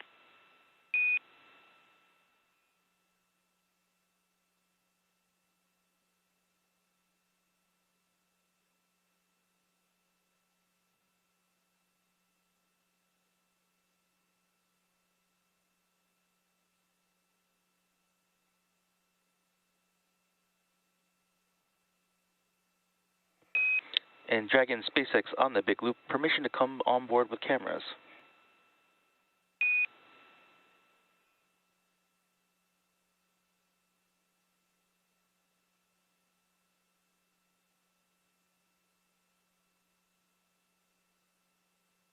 You can come on board now, but we'll probably have to ask you to go away again in a little bit.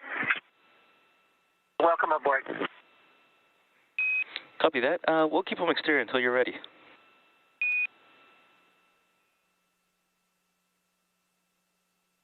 Okay, thank you.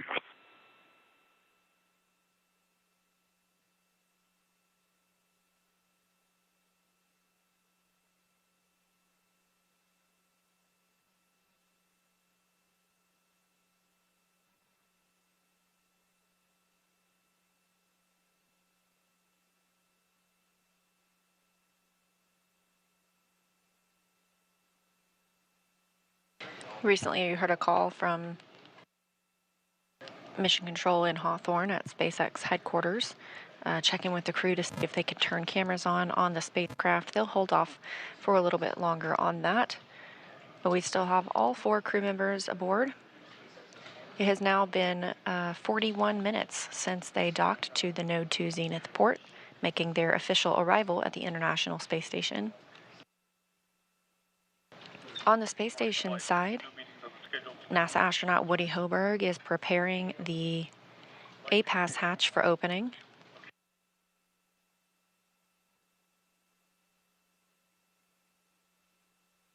And SpaceX Dragon on the Big Loop, just to let you know, we've got all four suits drying. The shortest timer is at passing 7 minutes right now. Copy all, 4 suits drying, and 7 minutes have elapsed.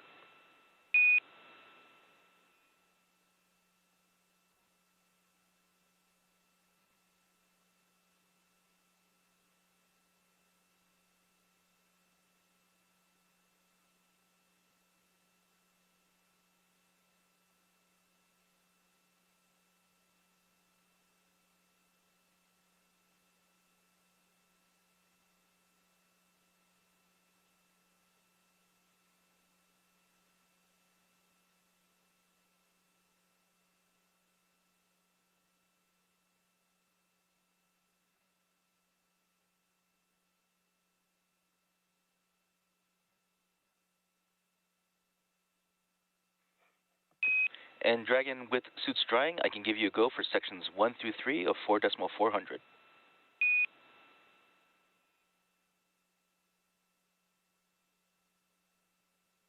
Copy 1 through 3 of 4.400.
Again, you're watching live coverage of the AX-2 crew arrival at the International Space Station. The crew docked Dragon Freedom to the Node 2 zenith-facing port this morning at 8:12 a.m. Central Time. Dragon, And that this view is Ray for food inventory and water inventory. Copy that, Ray. Ready to copy for inventory.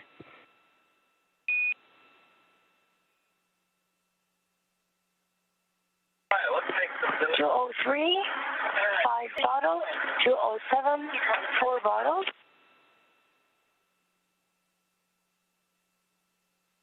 For food, 305, 1 meal and a snack, 313, 1 meal and a snack, 307, 1 meal and a snack, 315, 1 meal and a snack.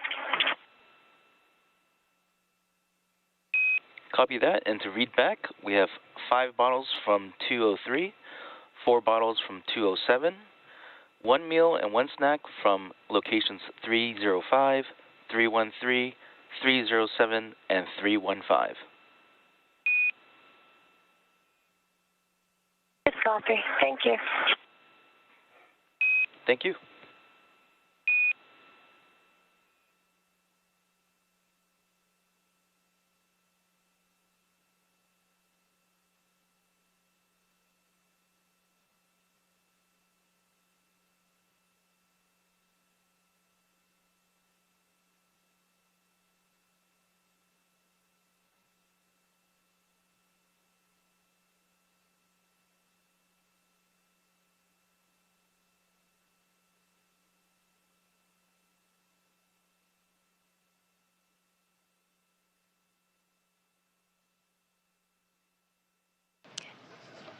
As you just heard,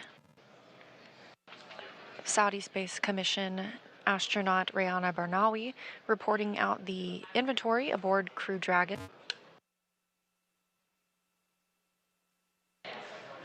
Everything is meticulously tracked aboard the space station and Dragon as well, so she was reporting which meals and snacks had been consumed during their approximate 16-hour flight from launch last night at 5:37 p.m. Eastern Time to docking this morning at 9:12 a.m. Eastern Time.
Again, you're watching live coverage of the AX-2 arrival at the International Space Station, the second private astronaut mission to visit the space station following the Axiom 1 flight last year.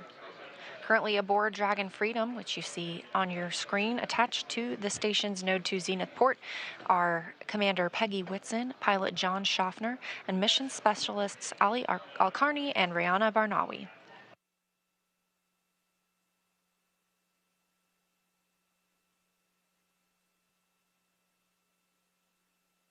On the space station side, NASA astronaut Woody Hoberg is working to pressurize and Dragon SpaceX on the big loop for procedure 4.400.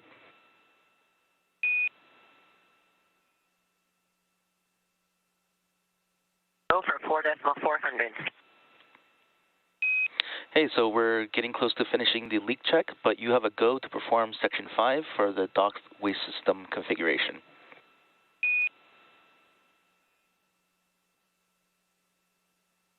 Okay, go for Section 5. We'll try and get all the other activities out of the way first and get that in March. Copy all.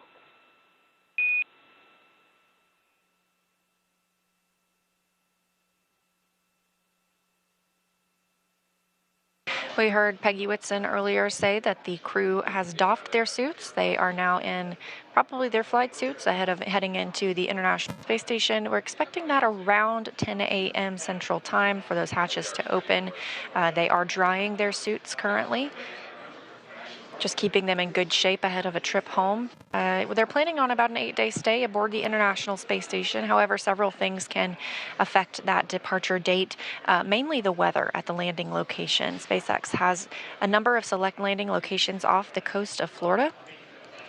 And we watch for things like wave height or wave cadence, as well as wind speeds, to ensure that the crew have the safest and most comfortable landing possible.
Station Houston on the big loop.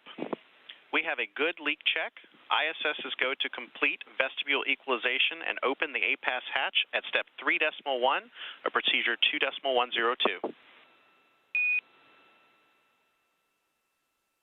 All right, station copies go in 3.1.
For those of you just joining our coverage of Axiom 2 crew in our SpaceX Dragon Freedom capsule, which is what you see there on your screen, has successfully docked to the International Space Station. In fact, we had a new record time for SpaceX operations. We actually beat the Crew 4 record from liftoff to soft capture. Our record time now is about 15 hours and 35 minutes from liftoff to soft capture. So basically the most efficient and fastest transit to the International Space Station from Pad 39A. That's a beautiful view there of that Dragon Freedom capsule. This was docked at the Node 2 Zenith port. The Crew 6 capsule, until about a couple weeks ago, was docked to this same port, and we did a port relocation maneuver with the Crew 6 crew to move it down to the Node 2 forward port. By doing so, we were able to clear this Zenith port for the AX-2 mission, as well as the upcoming CRS-28 cargo resupply mission. Although it might look stagnant if you look at it quickly, we can see planet Earth rotating slowly behind, or rather under, the Dragon capsule and the International Space Station. There at the bottom of the screen, you can kind of make out the Canada arm, which is the robotic arm that the crew on board station will utilize in order to remove cargo from the unpressurized section of Dragon located in the trunk, which is essentially the top half, in this orientation, the top half of the Dragon capsule. Of course, when we are sitting at the launch pad or other conventional views of Dragon, it's the bottom half of Dragon. But really, it's that half black, half white cylindrical portion of Dragon that we see there. This view is also great because you get a really clear view of the nose cone and all of the hardware that the nose cone protects during the launch phase.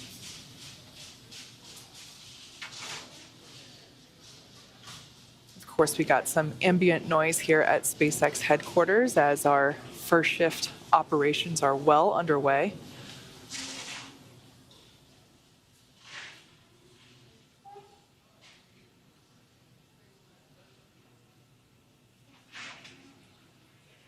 During the ascent phase, that nose cone will be closed, and that protects the forward hatch as well as the forward bulkhead Draco thrusters.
So right now, the Axiom 2 crew, they have taken their suits off. We heard the call out earlier that the suits are drying.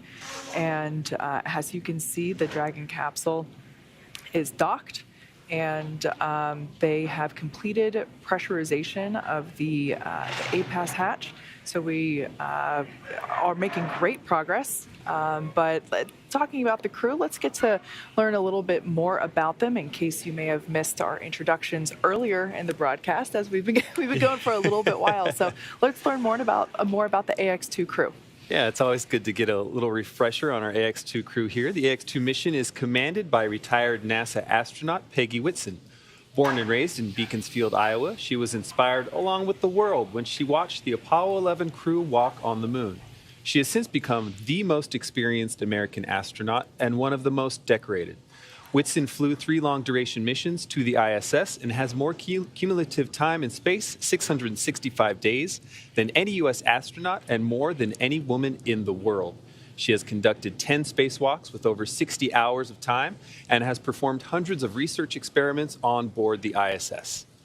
Not only is she the commander for this mission, but Peggy also serves as the director of human spaceflight for Axiom Space. The pilot for AX2 is private astronaut John Schaffner. Born in Alaska and raised in Kentucky, Schaffner is a STEAM education advocate, business pioneer, and lifelong space enthusiast. A pilot since the age of 17, John has over 8,500 flight hours holding commercial, instrument, single-engine, and multi-engine ratings in land and sea aircraft, as well as helicopter. He also holds ratings in former military jets and high-performance radial engine aircraft. As an athlete, John has years of competitive experience in water skiing, cycling, whitewater kayaking, hang gliding, skydiving, and base jumping. John trained as the AX-1 backup pilot, and during this mission on AX-2, plans to invest a lot of his time in STEAM education activities aimed at empowering educators and inspiring teachers. And representing the Saudi Space Commission and serving as a mission specialist, Ali Al-Qarni was born in March 1992 in Sabt al-Alaya, Saudi Arabia. Ali is fluent in English as well as his native Arabic, and as an Air Force captain, has 12 years of experience flying on multiple aircraft, primarily on the F-15SA in service to the Royal Saudi Air Force. Ali graduated with a Bachelor of Aerospace Science degree in 2013 from King Faisal Air Academy in Riyadh, Saudi Arabia. Also representing the Saudi Space Commission and serving as a mission specialist, Rayana Barnawi, or as we hear her identify herself as Ray on comms, was born in September 1988 in Jeddah, Saudi Arabia. Rayana has a master's degree in biomedical sciences from Al Faisal University in Riyadh, Saudi Arabia, and a bachelor's degree in biomedical sciences from Otago University in Dunedin, New Zealand. She is fluent in English and Turkish, as well as native Arabic. She has been a research lab technician since 2013 in the Stem Cell and Tissue Re-Engineering Program at King Faisal Specialist Hospital and Research Center, and located in Riyadh, Saudi Arabia. And there they are, the AX2 crew. We are so excited for them to now be docked to the ISS, and so proud that they've made it this far after all their training. This is a really wonderful moment to be celebrating their journey to space. Yeah, obviously Peggy, a NASA legend, has spent years training to go to space. Our 3 formerly space newbies, now that they are up there and now docked to the International Space Station. Can't really call them rookies anymore. But yeah, all 4 of them have been training extensively for this mission, and it's so great to see that they get to use it now. Yeah, yes, absolutely. And on those cards, you may have seen their patch on their flight suits. And since the beginning of the space race in the 1960s, a custom patch has been used to represent and identify individual missions and their crews. It's also a long-held custom that these crews influence or even outright design their own patches, injecting them with symbolism and personal elements to commemorate their journey. This crew has continued this long-standing tradition with their official AX2 mission patch, so let's take a look. The AX2 mission patch highlights the beauty of space, hope for the future. Station on 2, the pass hatch is open with negative condensation. Oh. That is great news. Houston copies. Sounds like a hatch open update.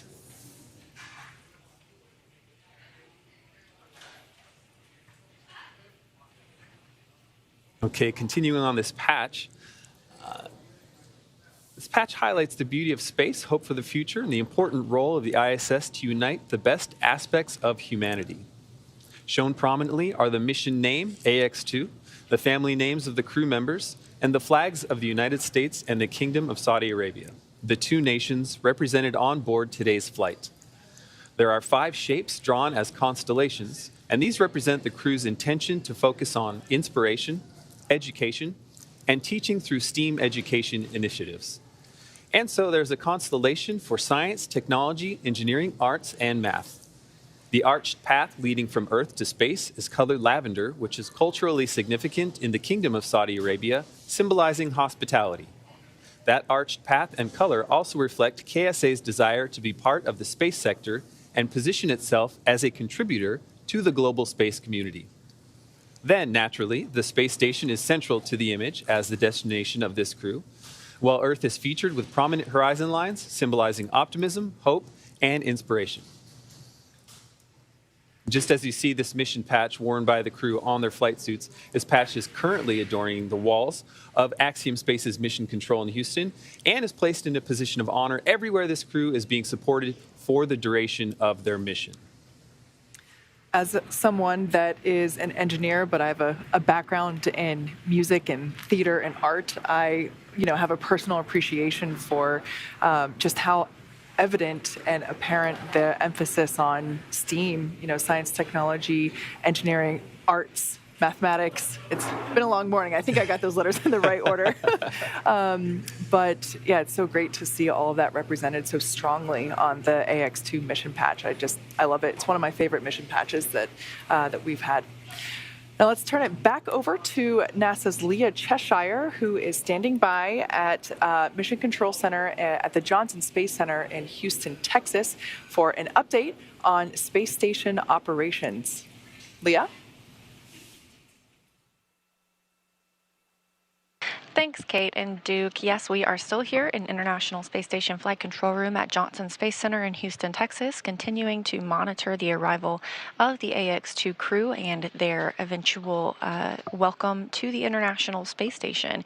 Again, we docked at 8:12 a.m. Central Time this morning, so a little over an hour ago, to the Node 2 Zenith, or space-facing port, which is where you see the crew now. They are flying over the country of Chad, 256 miles above Earth. And those calls you heard about the hatch, those are the A-Pass hatch and the vestibule hatch. NASA astronaut Woody Hoburg is stepping through hatch procedures this morning. He's currently in the A-Pass hatch, and I looked it up to make sure to get it right for all of you. A-Pass stands for Androgynous Peripheral Assembly System. I think it's pretty clear why we call it A-Pass, keep it short and sweet. But that hatch has been opened. He is inside, and he has also opened the vestibule hatch. So the Dragon hatch is not open yet. We've still got some things that we need to work through on the SpaceX side as well as on the NASA side to make sure that we're ready to welcome the AX2 crew members aboard.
After launch yesterday at 5:37 p.m. Eastern Time, Dragon made its way to the International Space Station, conducting a series of burns and checkpoints along the way.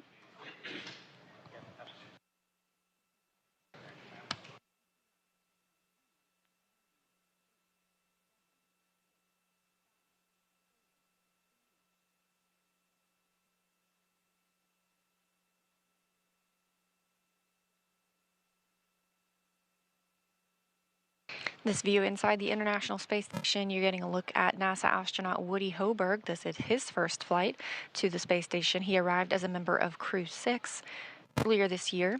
He is preparing the space station for entry of the AX-2 crew.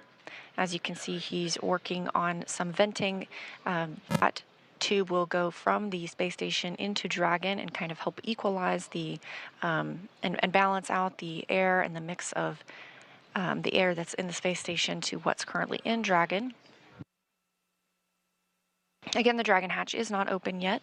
We are remaining live all the way through their welcome ceremony when we see the 4 crew members, Peggy Whitson, John Schaffner, Lee Alcarney, and Rayana Barnawi float aboard the International Space Station for the start of their approximately 8-day stay.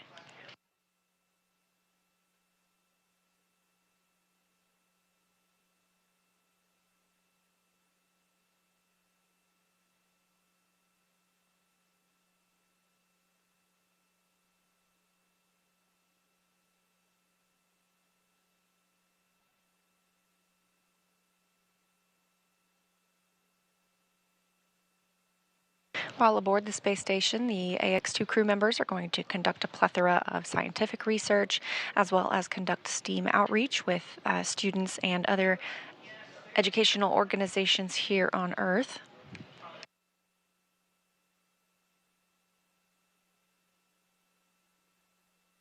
And again, they dock to the Node 2 Zenith port. This is where the Crew 6 Dragon, known as Endeavour, was docked just a few weeks ago. However, it was moved from one hatch to the next. So we have 2 Dragons, both docked to Node 2. Is ready for Dragon hatch equalization.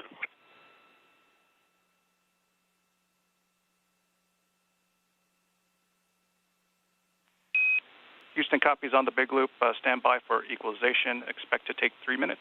Additionally, ground is a little bit behind on configurations, so expect a slight delay for hatch opening. Station copies. Dragon copies.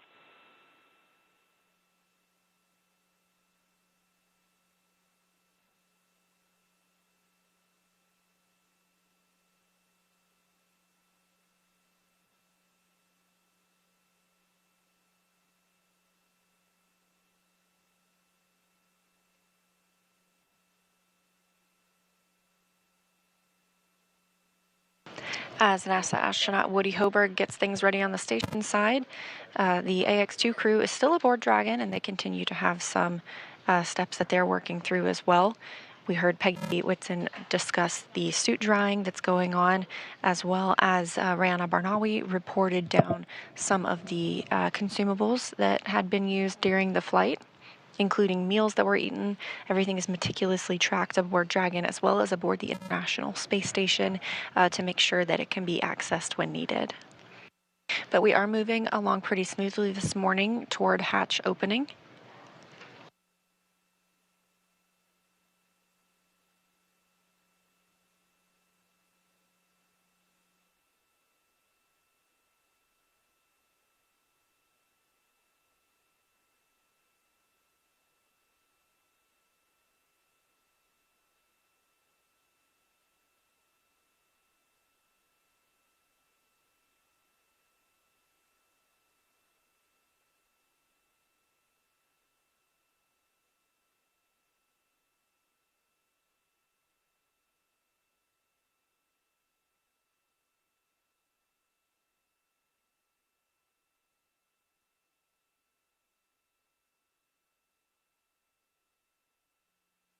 The International Space Station uses GMT as their time zone, so it's about 2:28 p.m. Pacific, 2B Pacific aboard the International Space Station right now. So Crew members are in the middle of their workday, most of them taking... Section 5 is complete for the waste configuration.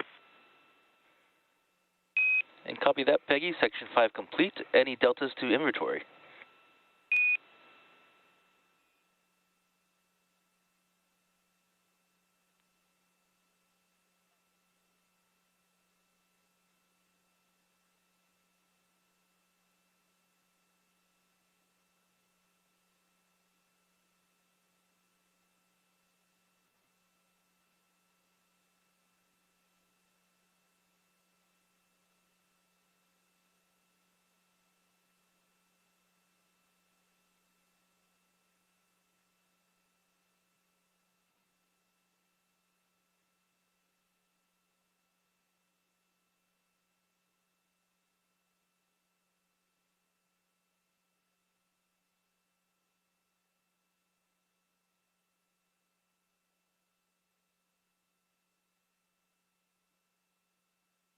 Looking at our timeline, some of the crew members on the space station side are enjoying their midday meal.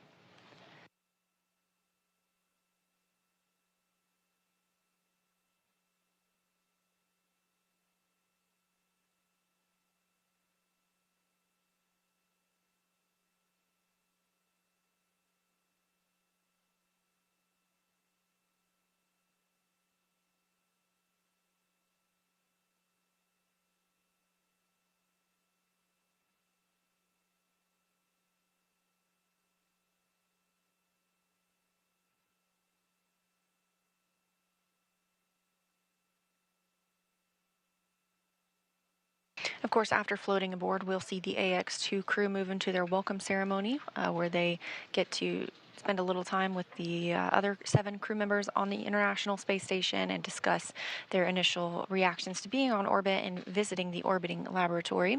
Afterward, they'll step into their safety briefing and make sure that everyone is aware of the location of any certain safety items aboard the International Space Station, as well as what to do in any event of a contingency.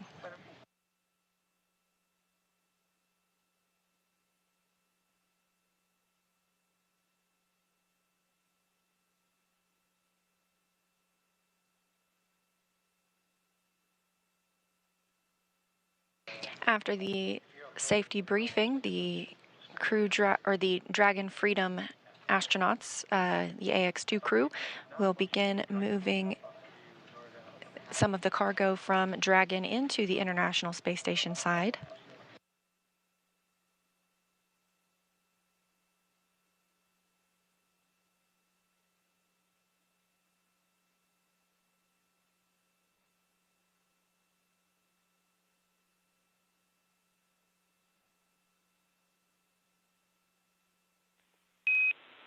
Station, Dragon, Houston on the Big Loop. Big picture update based on what we see for open ground and crew actions. We see that we're about 15 minutes out from hatch opening.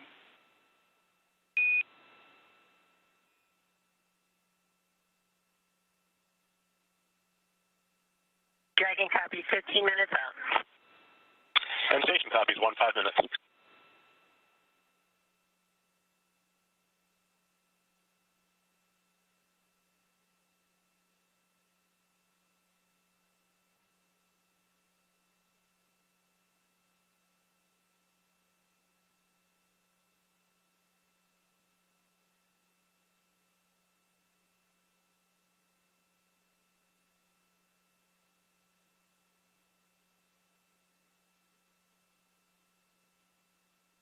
Teams on the ground and teams on the space station continuing to step through their procedures, working toward hatch opening in approximately 15 minutes.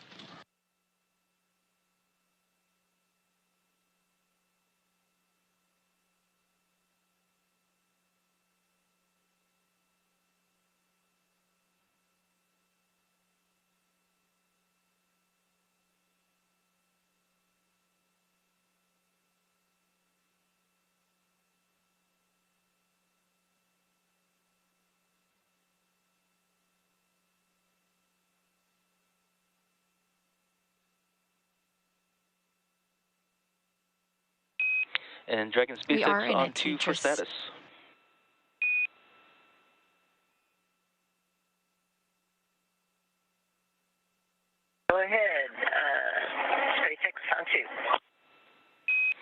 okay. Was just wondering, do we have a change to inventory due to the waste system flush?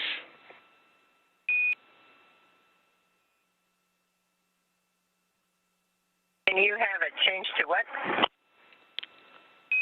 Yeah, to our inventory for water bottles consumed.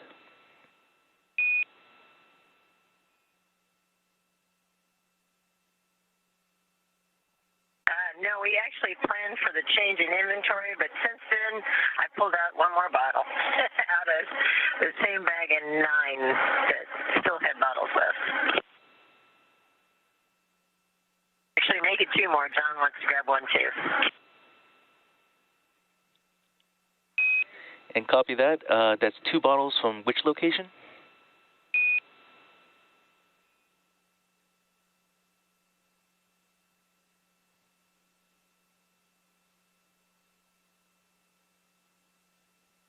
Section 9, bag 204.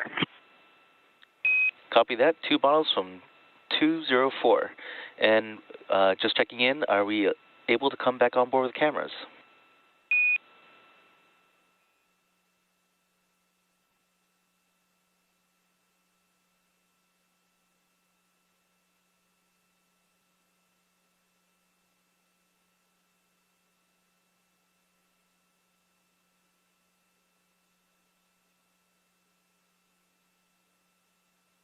Just another minute, please. Copy that.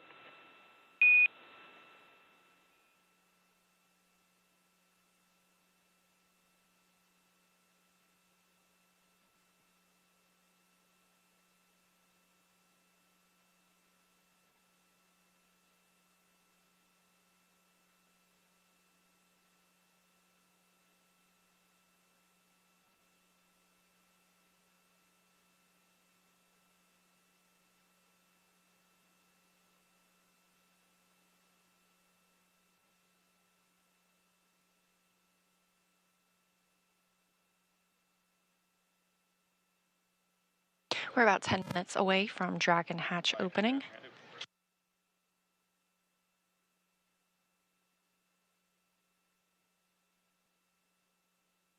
International Space Station and Dragon are 261 statute miles over Kazakhstan, about to enter into an orbital nighttime. Again, we see 16 sunrises and sunsets a day, so anticipating another one of those in just a few minutes. You'll see some of the lighting change if we have views outside of the spacecraft. But again, we are tracking about 9:45 a.m. Central Time for Dragon hatch opening. We'll see the AX2 crew members float into the capsule and then begin the welcome ceremony.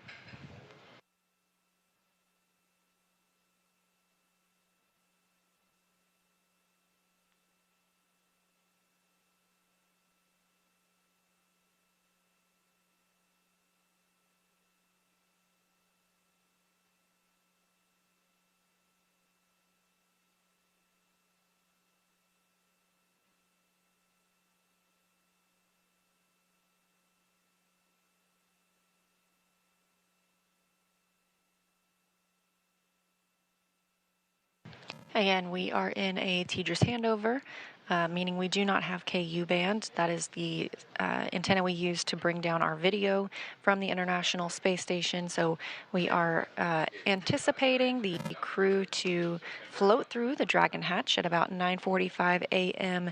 Central Time. We anticipate having good video at that time, so we'll get to welcome those 4 crew members aboard and see their smiling faces now that they've arrived at the space station.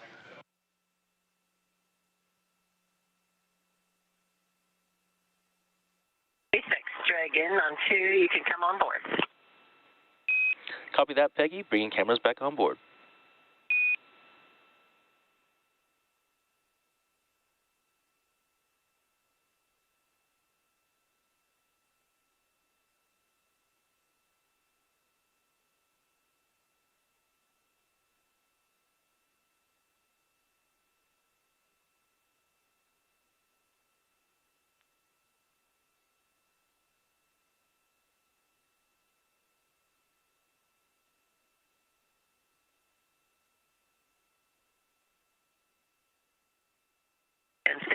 Dragon, the first two suits are dry, but we're just going to hold on packing them until after the event, if that sounds right to you.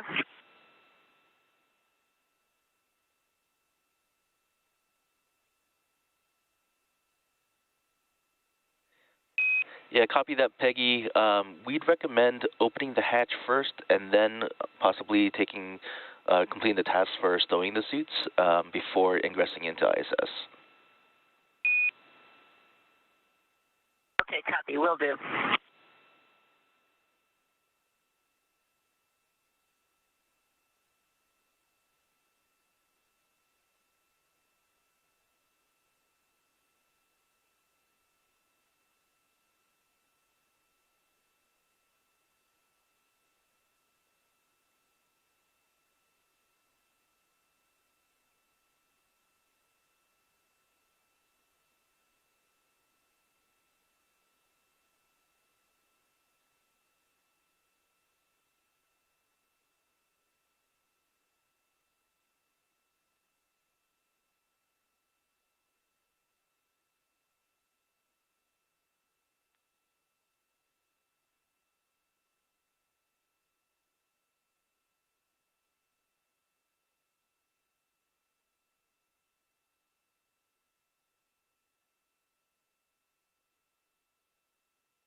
This is a view of Mission Control Space at SpaceX in Hawthorne, California. These teams have been monitoring the flight of Dragon Freedom since launch yesterday afternoon, actually before launch yesterday afternoon.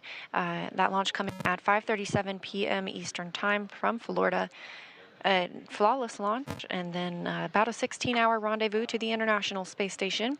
We got into integrated operations earlier this morning once we crossed through the approach ellipsoid, a 4 by 2 by 2 kilometer invisible boundary around the space station that helps us govern visiting spacecraft and their arrival and departure. Teams here in Mission Control Houston, now on your screen, are being led by Vincent Lacourt, Flight Director. They're working with astronauts aboard the International Space Station and staff this room 24/7, 365 to ensure that those astronauts and the space station systems remain supported. We've had continuous presence aboard the International Space Station for over 23 years now. And we'll be welcoming 4 crew members shortly as part of the AX-2 mission, the second private astronaut mission to the International Space Station. This view coming from their mission control, also here in Houston, Texas. They'll remain on console all week to monitor the status of the astronauts, as well as help them step through their research, payloads, and any downlink opportunities that they have.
And we're expecting to regain video communications with the space station and Dragon shortly.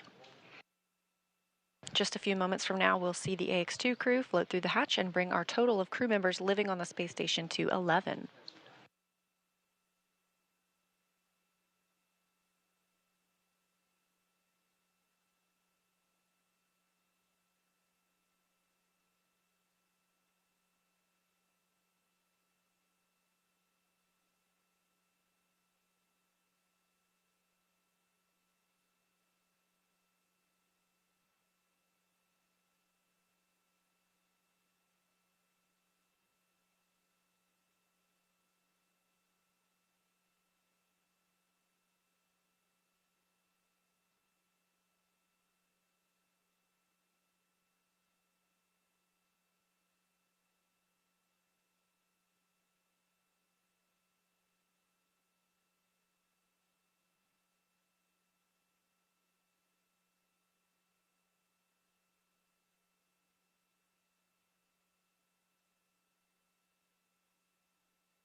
Everything looking good ahead of hatch opening on both sides, the station and Dragon.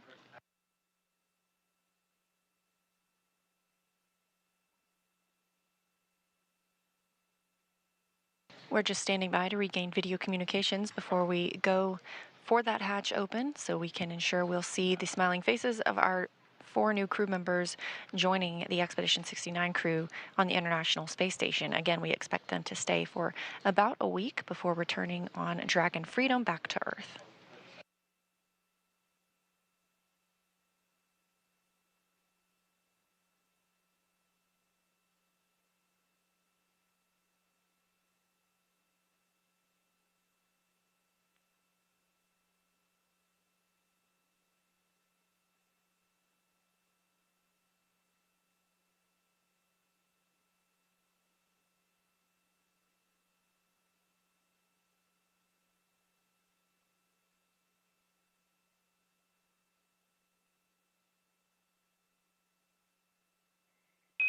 In Dragon SpaceX on the Big Loop, S-band will be deactivated shortly.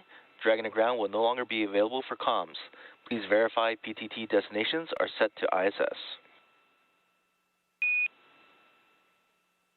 Wilco.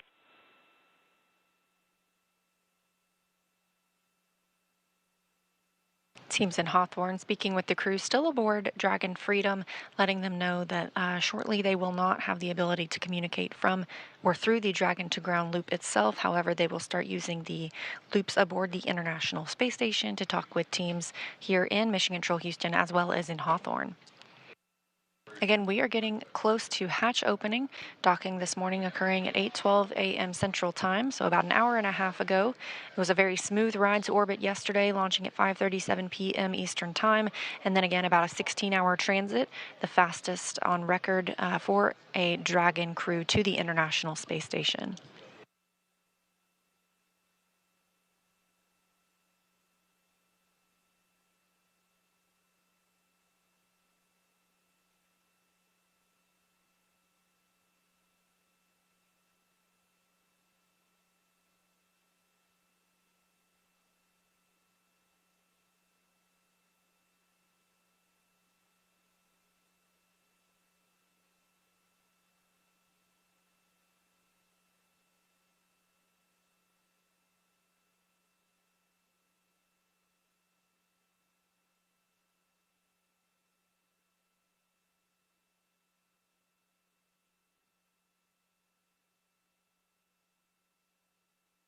Take a look inside Dragon Freedom as the crew members of Axiom 2. We have all the suits stowed and feed procedure 40.12 complete. Copy all, Peggy. 4.012 complete.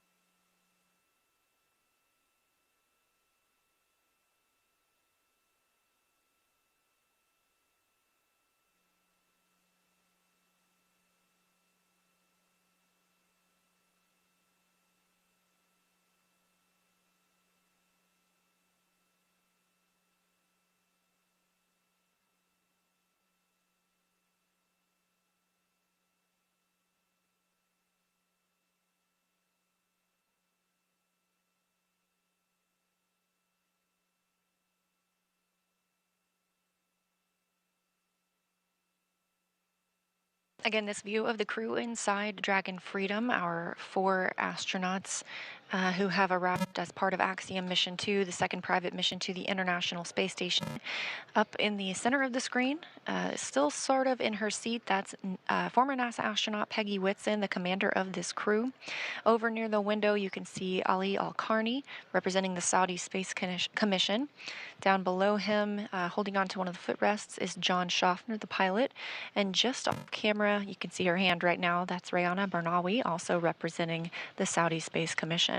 We are standing by for hatch opening of Dragon Freedom.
Again, you're looking live inside Dragon Freedom as we prepare for the hatch to be opened and these 4 crew members to float into the International Space Station on what is the second private astronaut mission to the orbiting laboratory. They will remain at the space station for about 8 days before undocking and returning to Earth.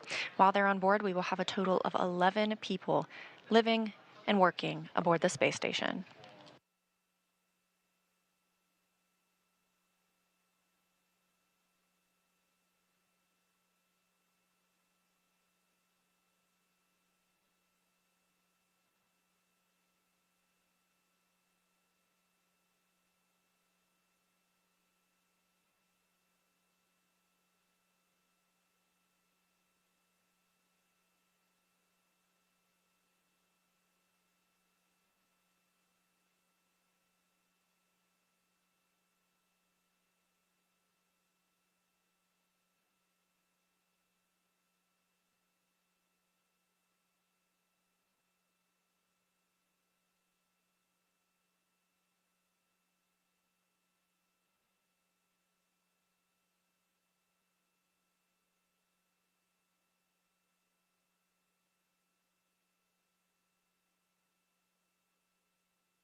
Again, this crew launched at 5:37 p.m. Eastern Time yesterday, docking this morning at 9:12 a.m.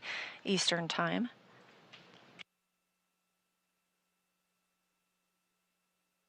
The hatches are configured to be open, so we are just standing by for that final go call to the crew. We'll remain on air through their welcome ceremony, where you get to hear some words from the crew themselves on their flight, as well as what they plan for this time on board. Afterwards, we will wrap our show as the crew steps into their safety briefings and eventually gets to work aboard the space station.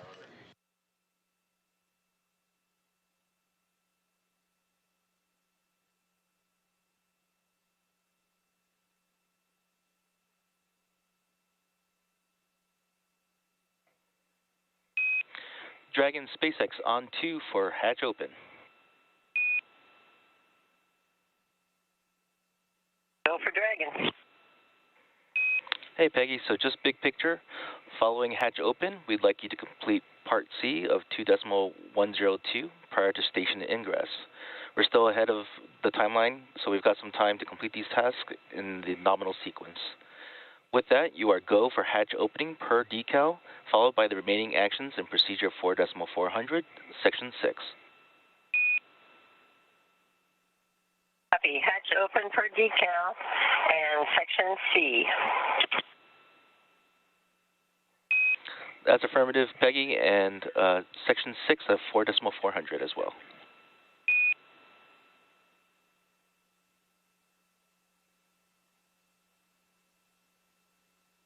Yes, copy. Section 6 of 4.400 as well. Thank you.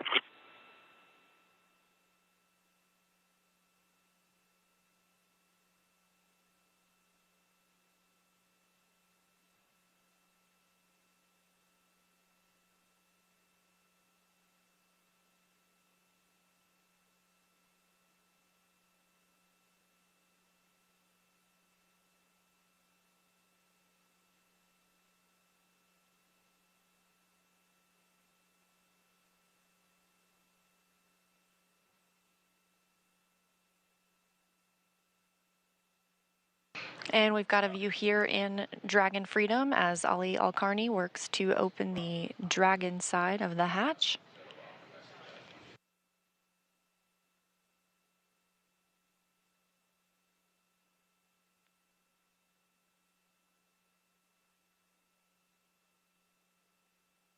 On the other side of the Dragon hatch is NASA astronaut Woody Hoburg waiting to welcome the crew on board after having completed all of the preparations this morning.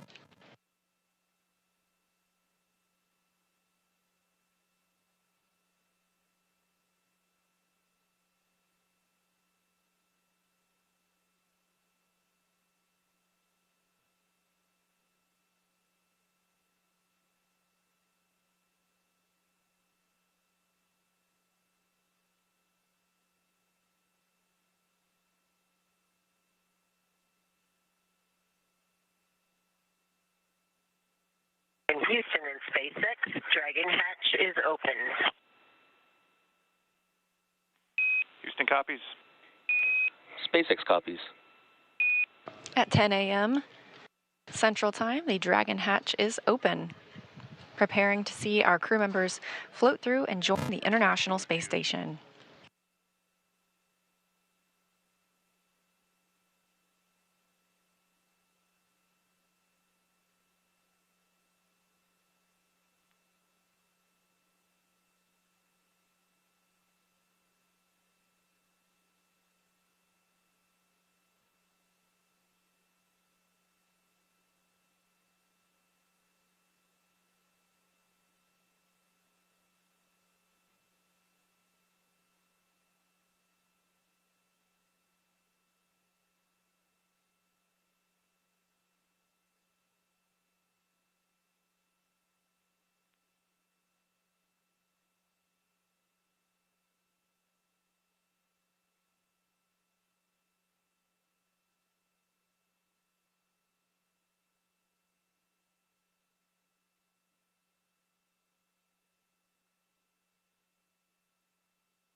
Houston, the IMV duct is installed and we are ready for IMV activation.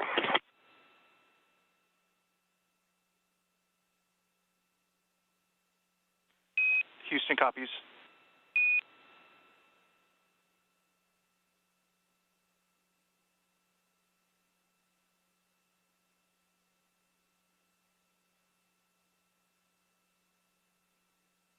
Again, Dragon hatch open at 10 a.m. Central Time after docking at 8:12 a.m. Central Time following their approximately 16-hour journey from the Space Coast of Florida to the International Space Station.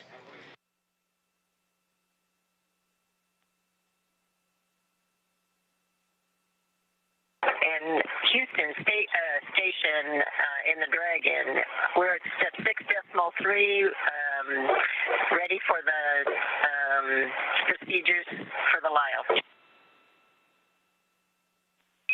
Copy that, Peggy. Houston is checking.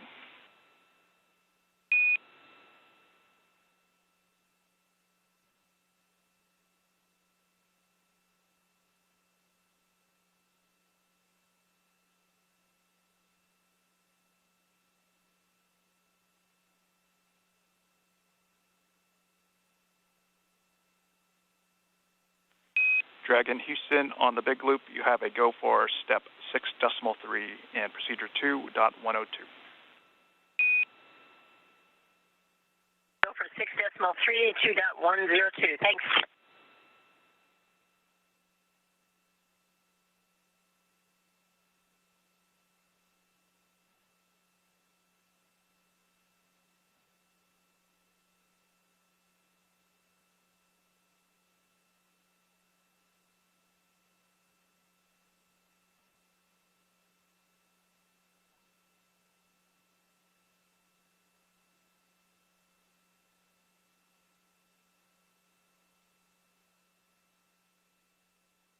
Again, we are preparing for the AX2 crew to float through the Dragon hatch and join the space station crew. On the right-hand side of your screen, you see NASA astronaut Woody Hoberg, who has monitored their arrival this morning, first in the cupola, and then worked to prepare these hatches, pressurizing the vestibule, that space between both hatches, and eventually assisting in opening the APAS hatch, as well as then Ali Al-Karni, just at 10 a.m. Central Time, 5 minutes ago, opening the Dragon hatch.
Again, this is live coverage of the arrival of the AX2 crew to the International Space Station. We are just standing by for those crew members to make their way out of Dragon and into the space station moments from now.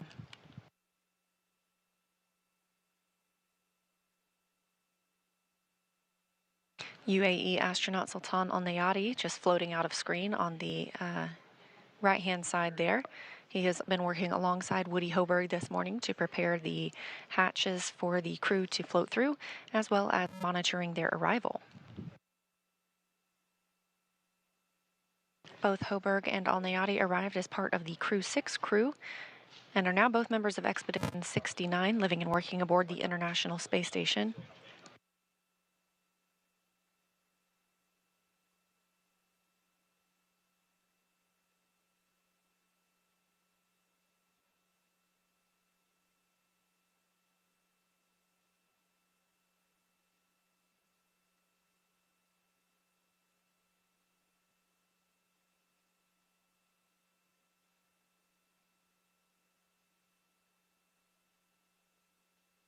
Teams are also preparing the intermodule ventilation. That was the tube that we saw earlier that Woody Hoberg was working with. They will route that from the station side into the Dragon side to help equalize the atmospheres between both Dragon and station.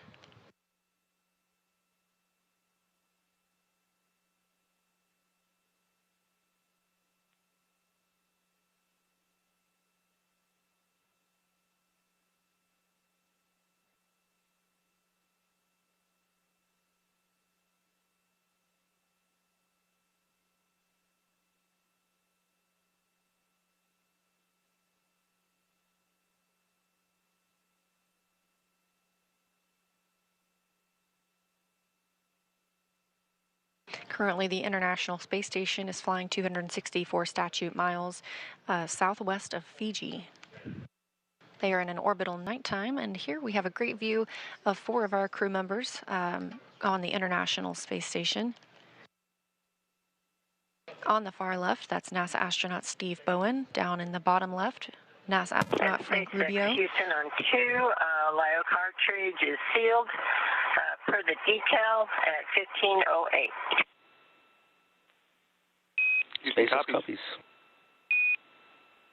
NASA's Woody Hoberg was on the right of your screen, and in the center, Sultan Al Nayati. Again, preparations to egress Dragon continue. You can hear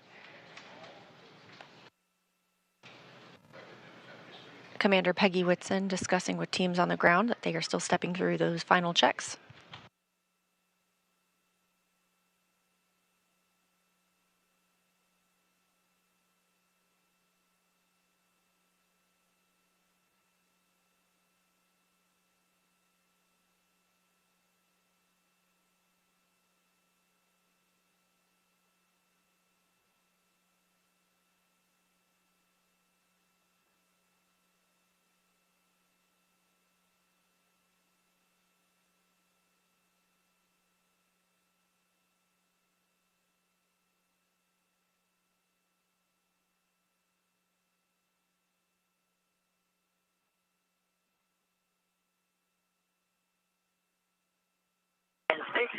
Dragon for procedure. Do you want us to continue on step 7?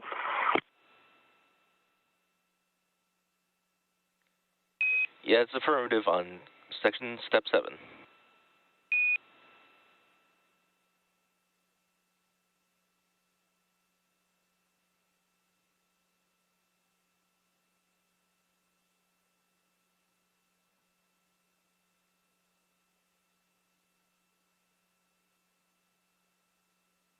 Again, hatches between both Dragon and the International Space Station are open. Teams in Dragon, or the astronauts in Dragon, just continuing their final checkouts before moving into the space station side, where they will conduct their welcome ceremony. Dragon on 2, all the valves are closed, including the PPRV ISO. SpaceX copies. Thanks.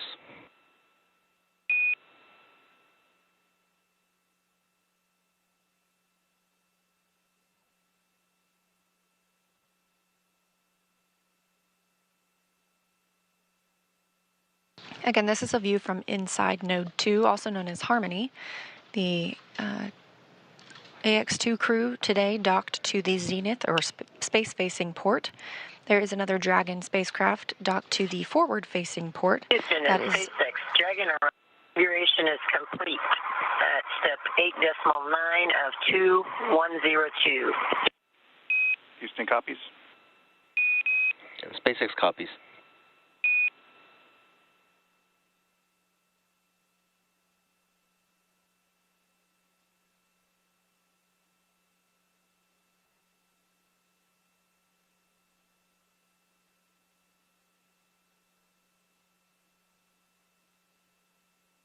This crew, part of the 7 that are on the International Space Station, patiently waiting. There are 4 new crew members to arrive for the next 8 days.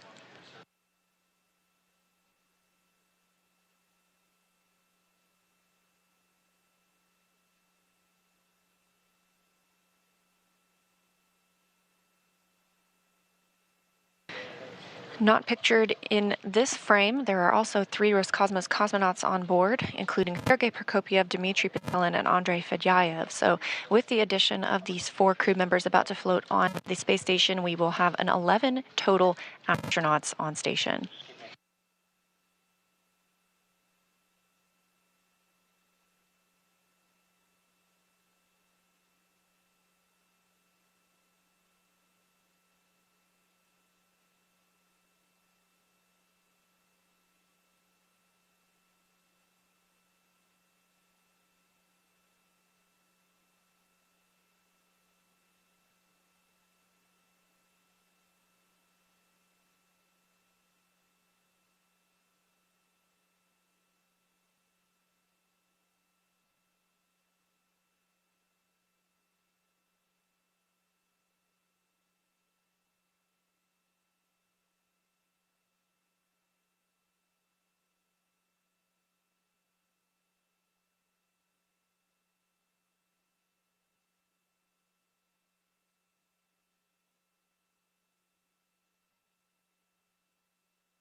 And we have our first views of the Axiom crew members floating aboard. First is Commander Peggy Whitson rejoining the International Space Station. Next up is pilot John Schaffner making his first visit.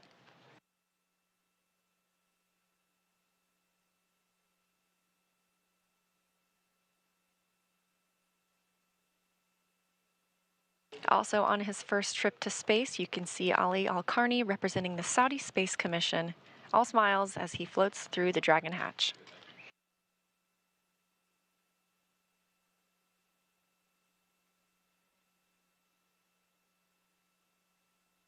And rounding out the Axiom 2 crew, that's Rayana Barnawi, also of the Saudi Space Commission.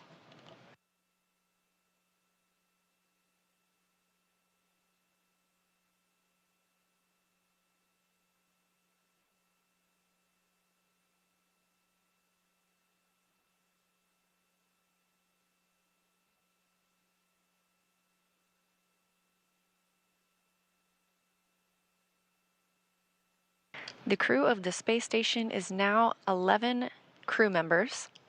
Big smiles from Rayana Barnawi. She is now the first female Saudi to go to space.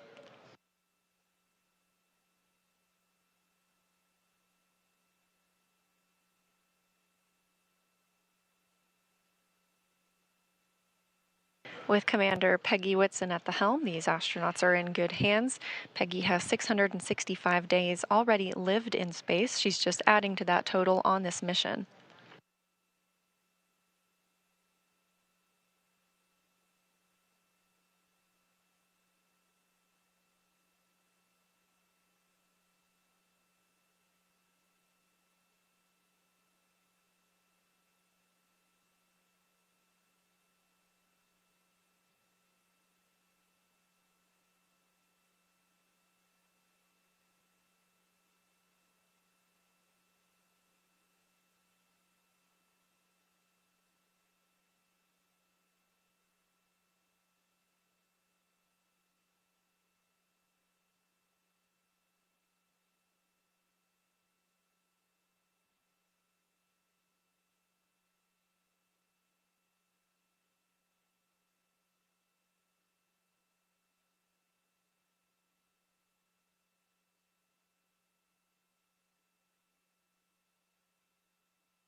John Schaffner, his first trip to space.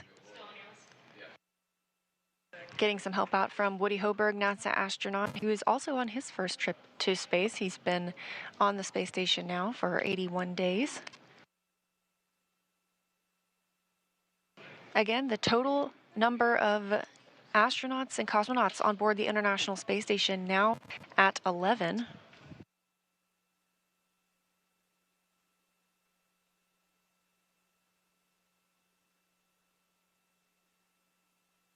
Three of the astronauts on the space station represent NASA, 3 represent Roscosmos,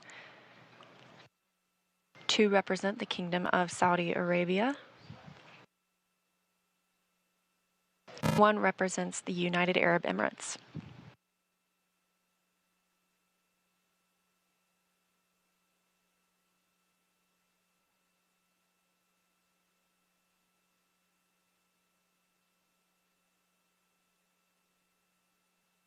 Again, we are standing by for the start of the welcome ceremony. The crew will take some time to do some scene and voice checks and make sure that their microphones are set up properly, as well as that we have them all in frame before going into their welcome remarks. And of course, afterward, we will wrap our coverage before they step into their work and life aboard the International Space Station for the next 8 days. Station Houston on 2 for Frank and PAO.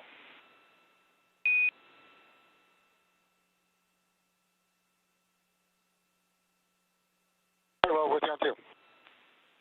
Hey, Frank, just wanted to tag up with you on the PAO event. We're thinking about doing a scene and voice in about 7 minutes from now. Will that work for you? That'll That'll be perfect. We will call you back in about, and we can even do 5 minutes if you guys want, but we'll call you back in 7 minutes. Copy that. We prefer closer to 7 minutes as we have a handover in about 5 minutes from now. Sounds great.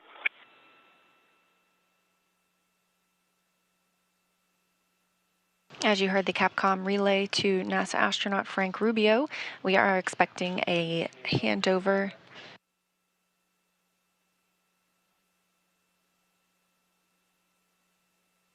We're expecting that short handover in just a few minutes. We want to make sure that we have great audio and video from our visiting astronauts. So we are holding for that short handover, and then we will start the welcome ceremony. Again, crew arrived this morning at 8:12 a.m. Central Time, the Dragon hatch opening at 10 a.m. Central Time, and then crew members floating aboard just moments ago. Ali Al-Karni looks like he already has the hang of things on his first flight to space.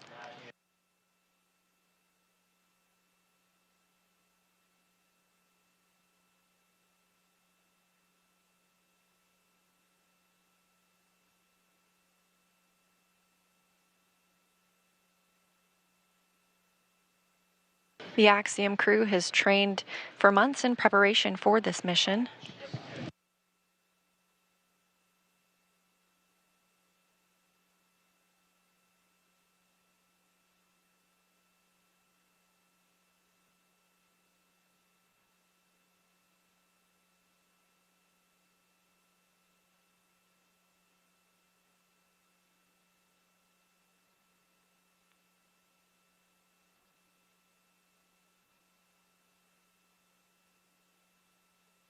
The Axiom crew has been training for months in preparation for this mission here at Johnson Space Center as well as at SpaceX, working with teams on the research that they will be conducting as well as learning space station systems.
Three countries represented here. We've got Tan Al Nayati of UAE, two Roscosmos cosmonauts, as well as our two new astronauts representing the Saudi Space Commission on their 8-day stay on the International Space Station.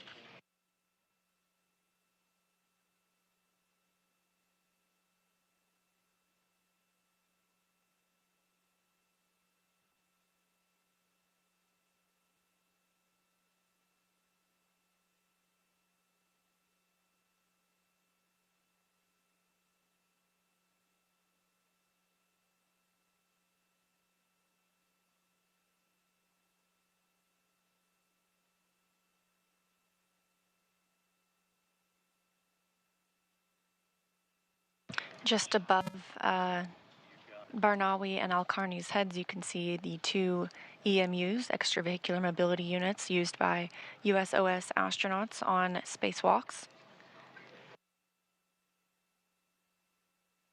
Those have been moved from the airlock to allow a little more space for the Axiom crew during this flight. Of course, we do have 11 crew members on board now, so we have to make some room for sleep spaces.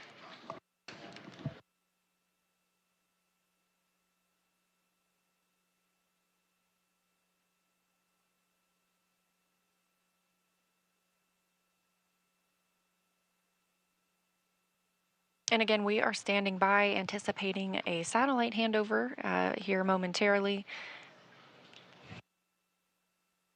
Once we've regained communications, we'll go through some voice checks with the astronauts. And there it is, as expected. That handover from our satellites. We'll do those scene and voice checks when we come back to make sure that we have a picture-perfect view of the crew members before they give us some welcome remarks. This view from International Space Station Flight Control Room here in Houston, Texas. Teams continue to monitor the arrival of our 4 new visitors, as well as all of the systems aboard the International Space Station and the astronauts and cosmonauts that live there.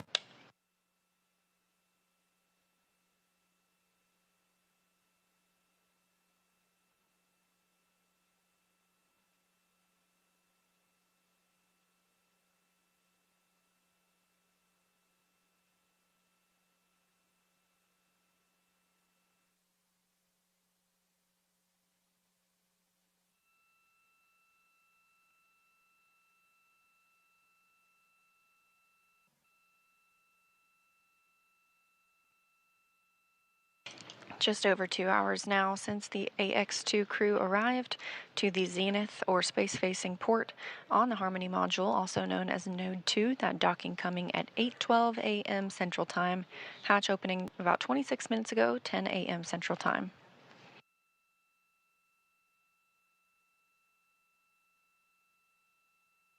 So we should regain that video and audio communication with the space station momentarily.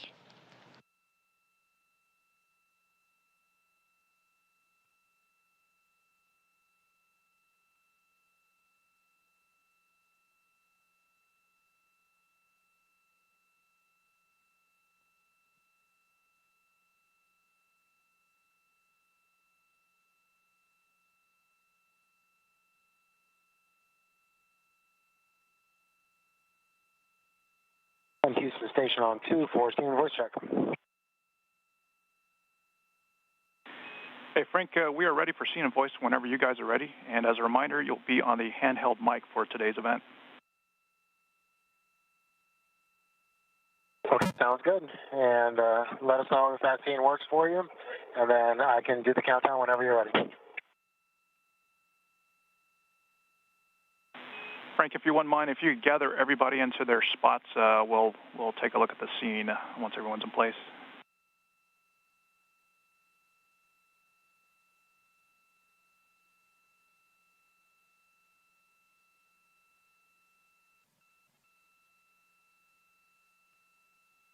Crew members begin to move into their locations for the welcome ceremony. Obviously, we have regained communications through the tracking data and relay satellite systems.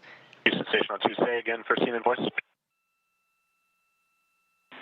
Hey, Woody, we just want to get everyone into position before we do our scene check. All right, we copy. We'll group up.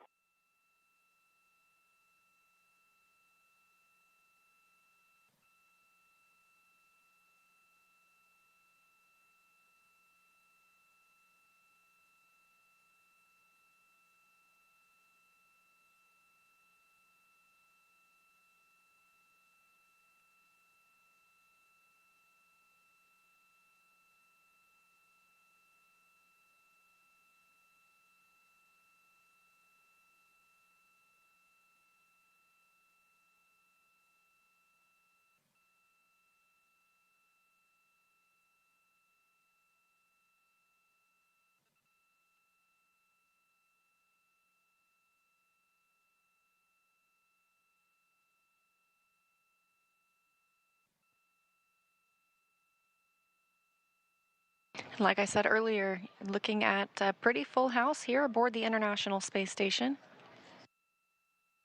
We have the crew that will fly on Soyuz MS-23 to return home later this year, as well as the crew that arrived on Crew 6, and now the AX-2 crew.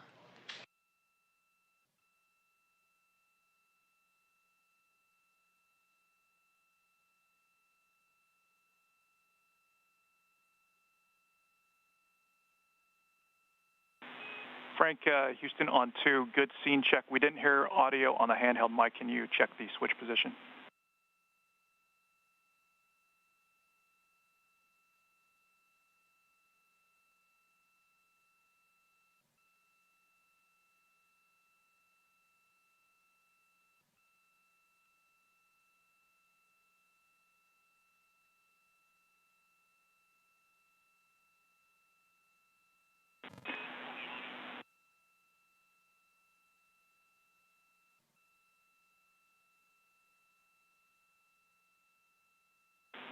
Frank, we're checking the config on the ground. Stand by.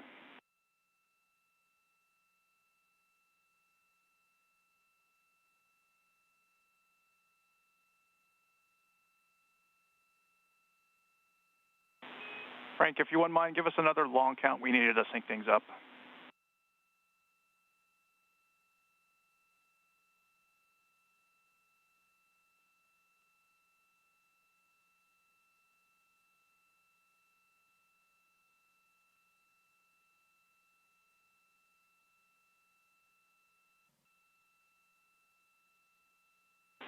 Thanks, Frank. We're good on scene and voice.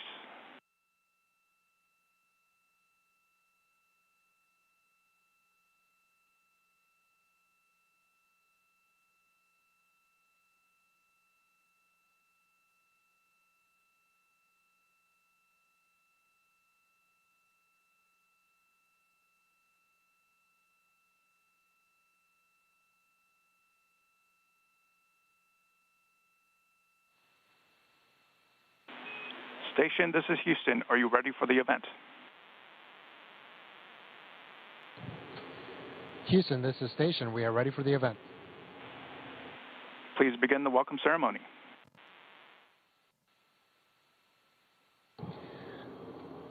Houston and SpaceX, congratulations on a beautiful launch and a beautiful docking. It is great to have new friends up here.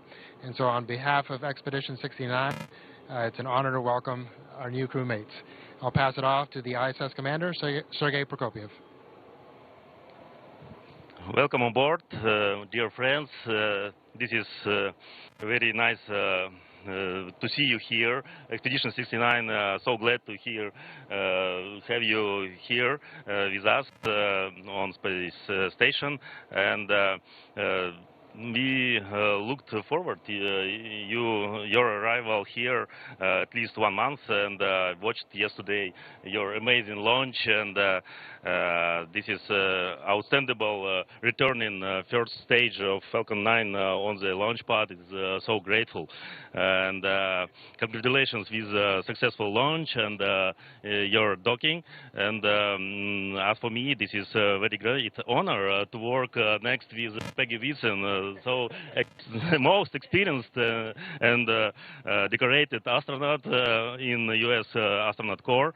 And congratulations, new astronauts, Rihanna, John, Ali, and my congratulations, all of us. We have now 11 person on the space station, and my big congratulations of Saudi Space Commission, and I'm sure you will have a great achievement in the future in your space exploration. Thank you so much, and welcome aboard. Thank you so much, Sergey. Make sure, yeah, you left it on. Thank you so much. We really are excited to be here. It was a great launch, a great ride. We had a lot of fun on the way up. And we're really excited to get a lot of work done up here. But it's great for me to come back personally. It does feel like home. You might need some help, though, for a while. I could help you with some of these things. But it's a lot of fun to be here and to see this place again. It means so much to me, and I think it actually brings people together just by being here. So I wanted you to meet my crew, so I want each of them to talk a little bit about their objectives and why they're here, and maybe a little bit about the ride. It's on. Hi, I'm John Schaffner. You know, part of the AX2 crew. It's an honor to be here and make new friends in space.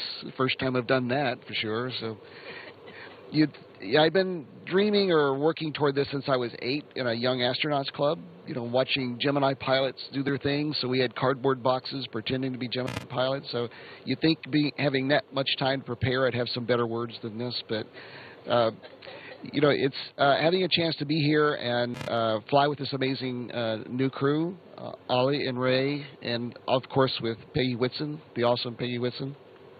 And to join Expedition 69 is a fabulous thing for me, for anyone to be able to do. I'm honored. I'd like to thank NASA for creating the opportunity and opening the doors for private and commercial space exploration, and also the ingenuity of SpaceX and Axiom and to develop the next level of space platforms and space access for everyone. I want to say thanks to my lovely wife for those magic words one day. She looked on the news and said, "Look, you can finally go to space." She was right. Thank you for that, Janine. Otherwise, we look forward to some great work for STEM education outreach and some amazing science that we have going on up here, and I hope you guys will follow us. Thank you very much. Thank you, John. This is Ali Al-Karni. If you just allow me to start speaking in Arabic first. بسم الله الرحمن الرحيم. الحمد لله وشكرا. هذه الكلمتين هي اللي تصف شعوري هذه اللحظة. الحمد لله بتيسيره وفضله وصلنا إلى محطة الفضاء الدولية. شكرا لحكامنا بقيادتهم وحكمتهم ونظرتهم في المستقبل وتطور البشرية. شكرا لاهتمامهم بمجال الفضاء. شكرا لأسرتي على الدعم اللامحدود اللي حظيت منهم. شكرا لزوجتي وأهلي جميعا. شكرا لهيئة السعودية للفضاء بتحقيق هذا الحلم للناس، وقريبا إن شاء الله سينضمون لنا الكثير بإذن الله. شكرا لناسا، شكرا أكسيوم وسبيس إكس على هذه الفرصة. كانت تجربة الإقلاع تجربة تاريخية، تجربة سوف تخلد في ذاكرتي إلى الأبد وذاكرة اللي معي. صراحة كان طاقم رحلة مميز جدا، وإحنا هنا الآن من أجل القيام بالتجارب العلمية اللي فيها نفع إن شاء الله البشرية، ونعود بنتائج جميلة إن شاء الله. Thank you everybody for the great welcome. It is such an honor and a privilege to be here and meet all of you, as John said, making space friends. So I'm really excited to work alongside with you, all of you, and eager to just share your expertise with me and learn from you. Thank you to our king and his crown prince for their support and trust in us. Thank you to the Saudi people, because this mission is not just for me and Rihanna. This mission is all Saudi people with ambition and dreams, and also you can dream big, because in our country, with the support we have, you will be able to reach it. Thank you everybody.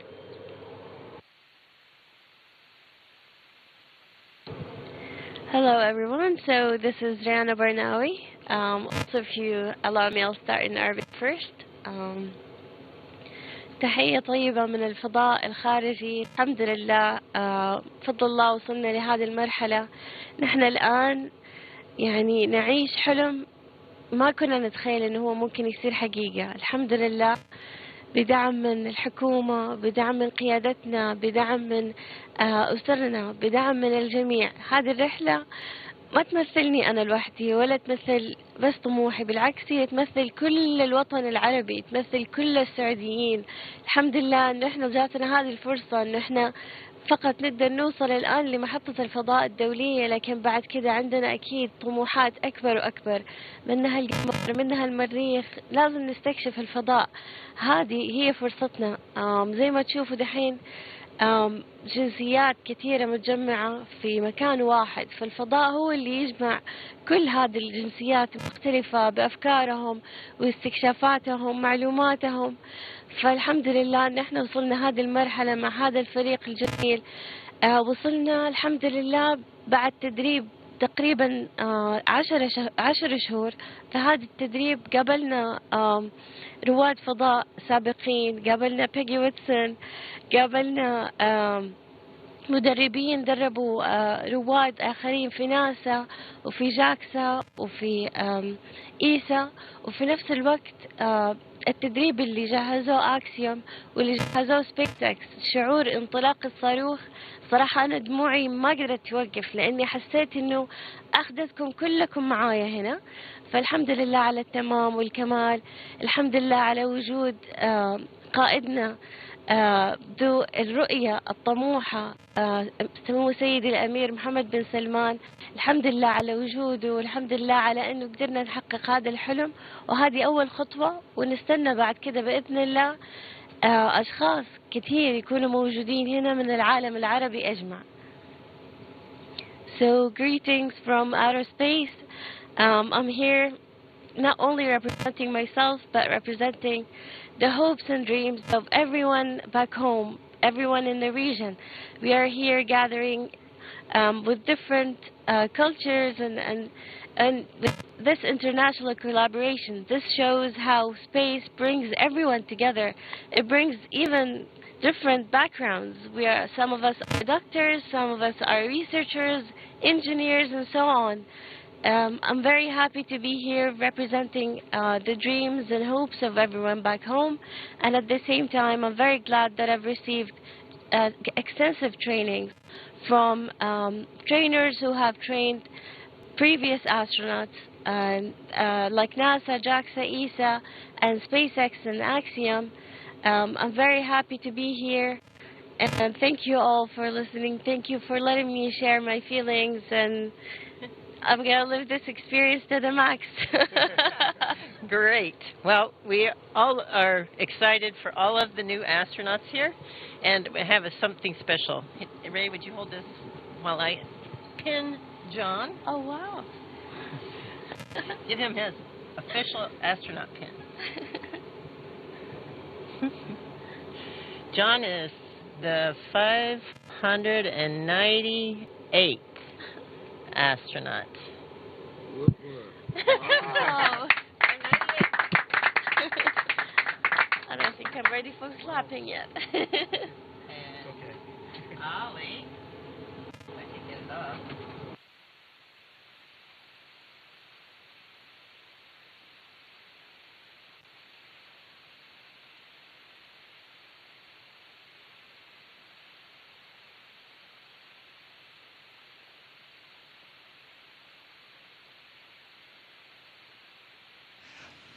Mic is off. Okay.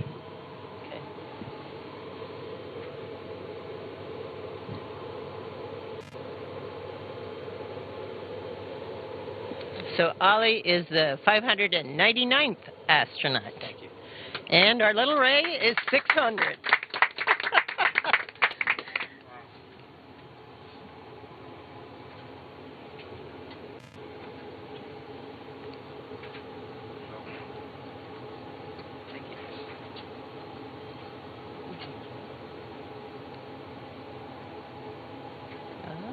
I'm going to stick myself more than anything. Okay, here we go. All right. So thanks to inviting all of us up here and welcoming 3 new astronauts.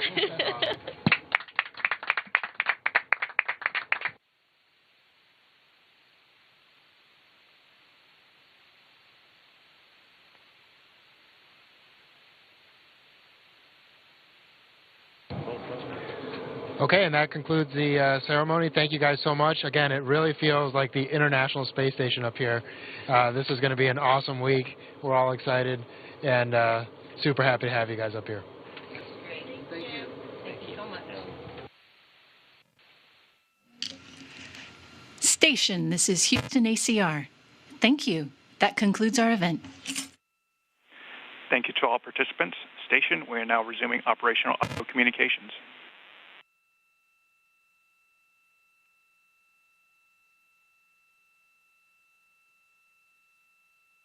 Copy.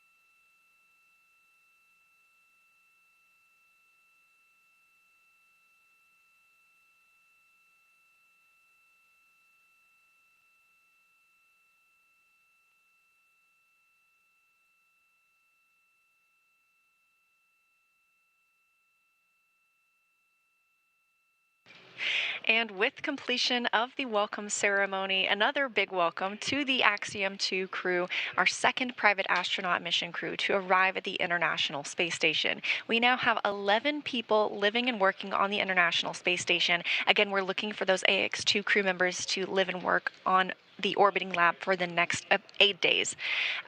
We saw docking this morning at 8:12 a.m. Central Time, 9:12 a.m. Eastern, and hatch opening from Dragon to the International Space Station at 10 Central, 11 Eastern. All of this following launch yesterday at 5:37 p.m. Eastern from Florida. It was a smooth ride uphill, approximately 16 hours ahead of that docking today.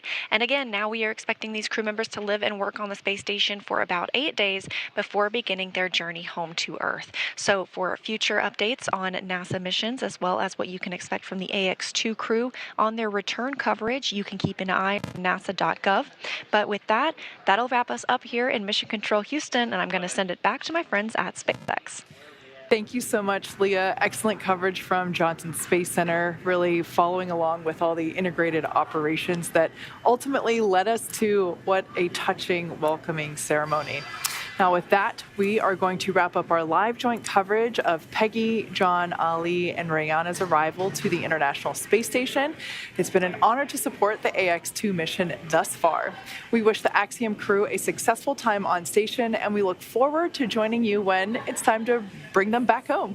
Absolutely. And Kate, I just want to say from launch to docking, it has been an absolute pleasure sharing this desk with you. So thank you, spasiba, and shukran. Over the course of our cruise time on station, we will be providing daily mission updates from Axiom Mission Control to highlight the range of science research and STEAM education events the crew will be conducting over the course of their 8 days on station. Be sure to visit axiomspace.com and follow the Axiom social media channels for real-time updates. And with that, on behalf of SpaceX, Axiom Space, and NASA, thank you all for tuning in to watch. See you soon.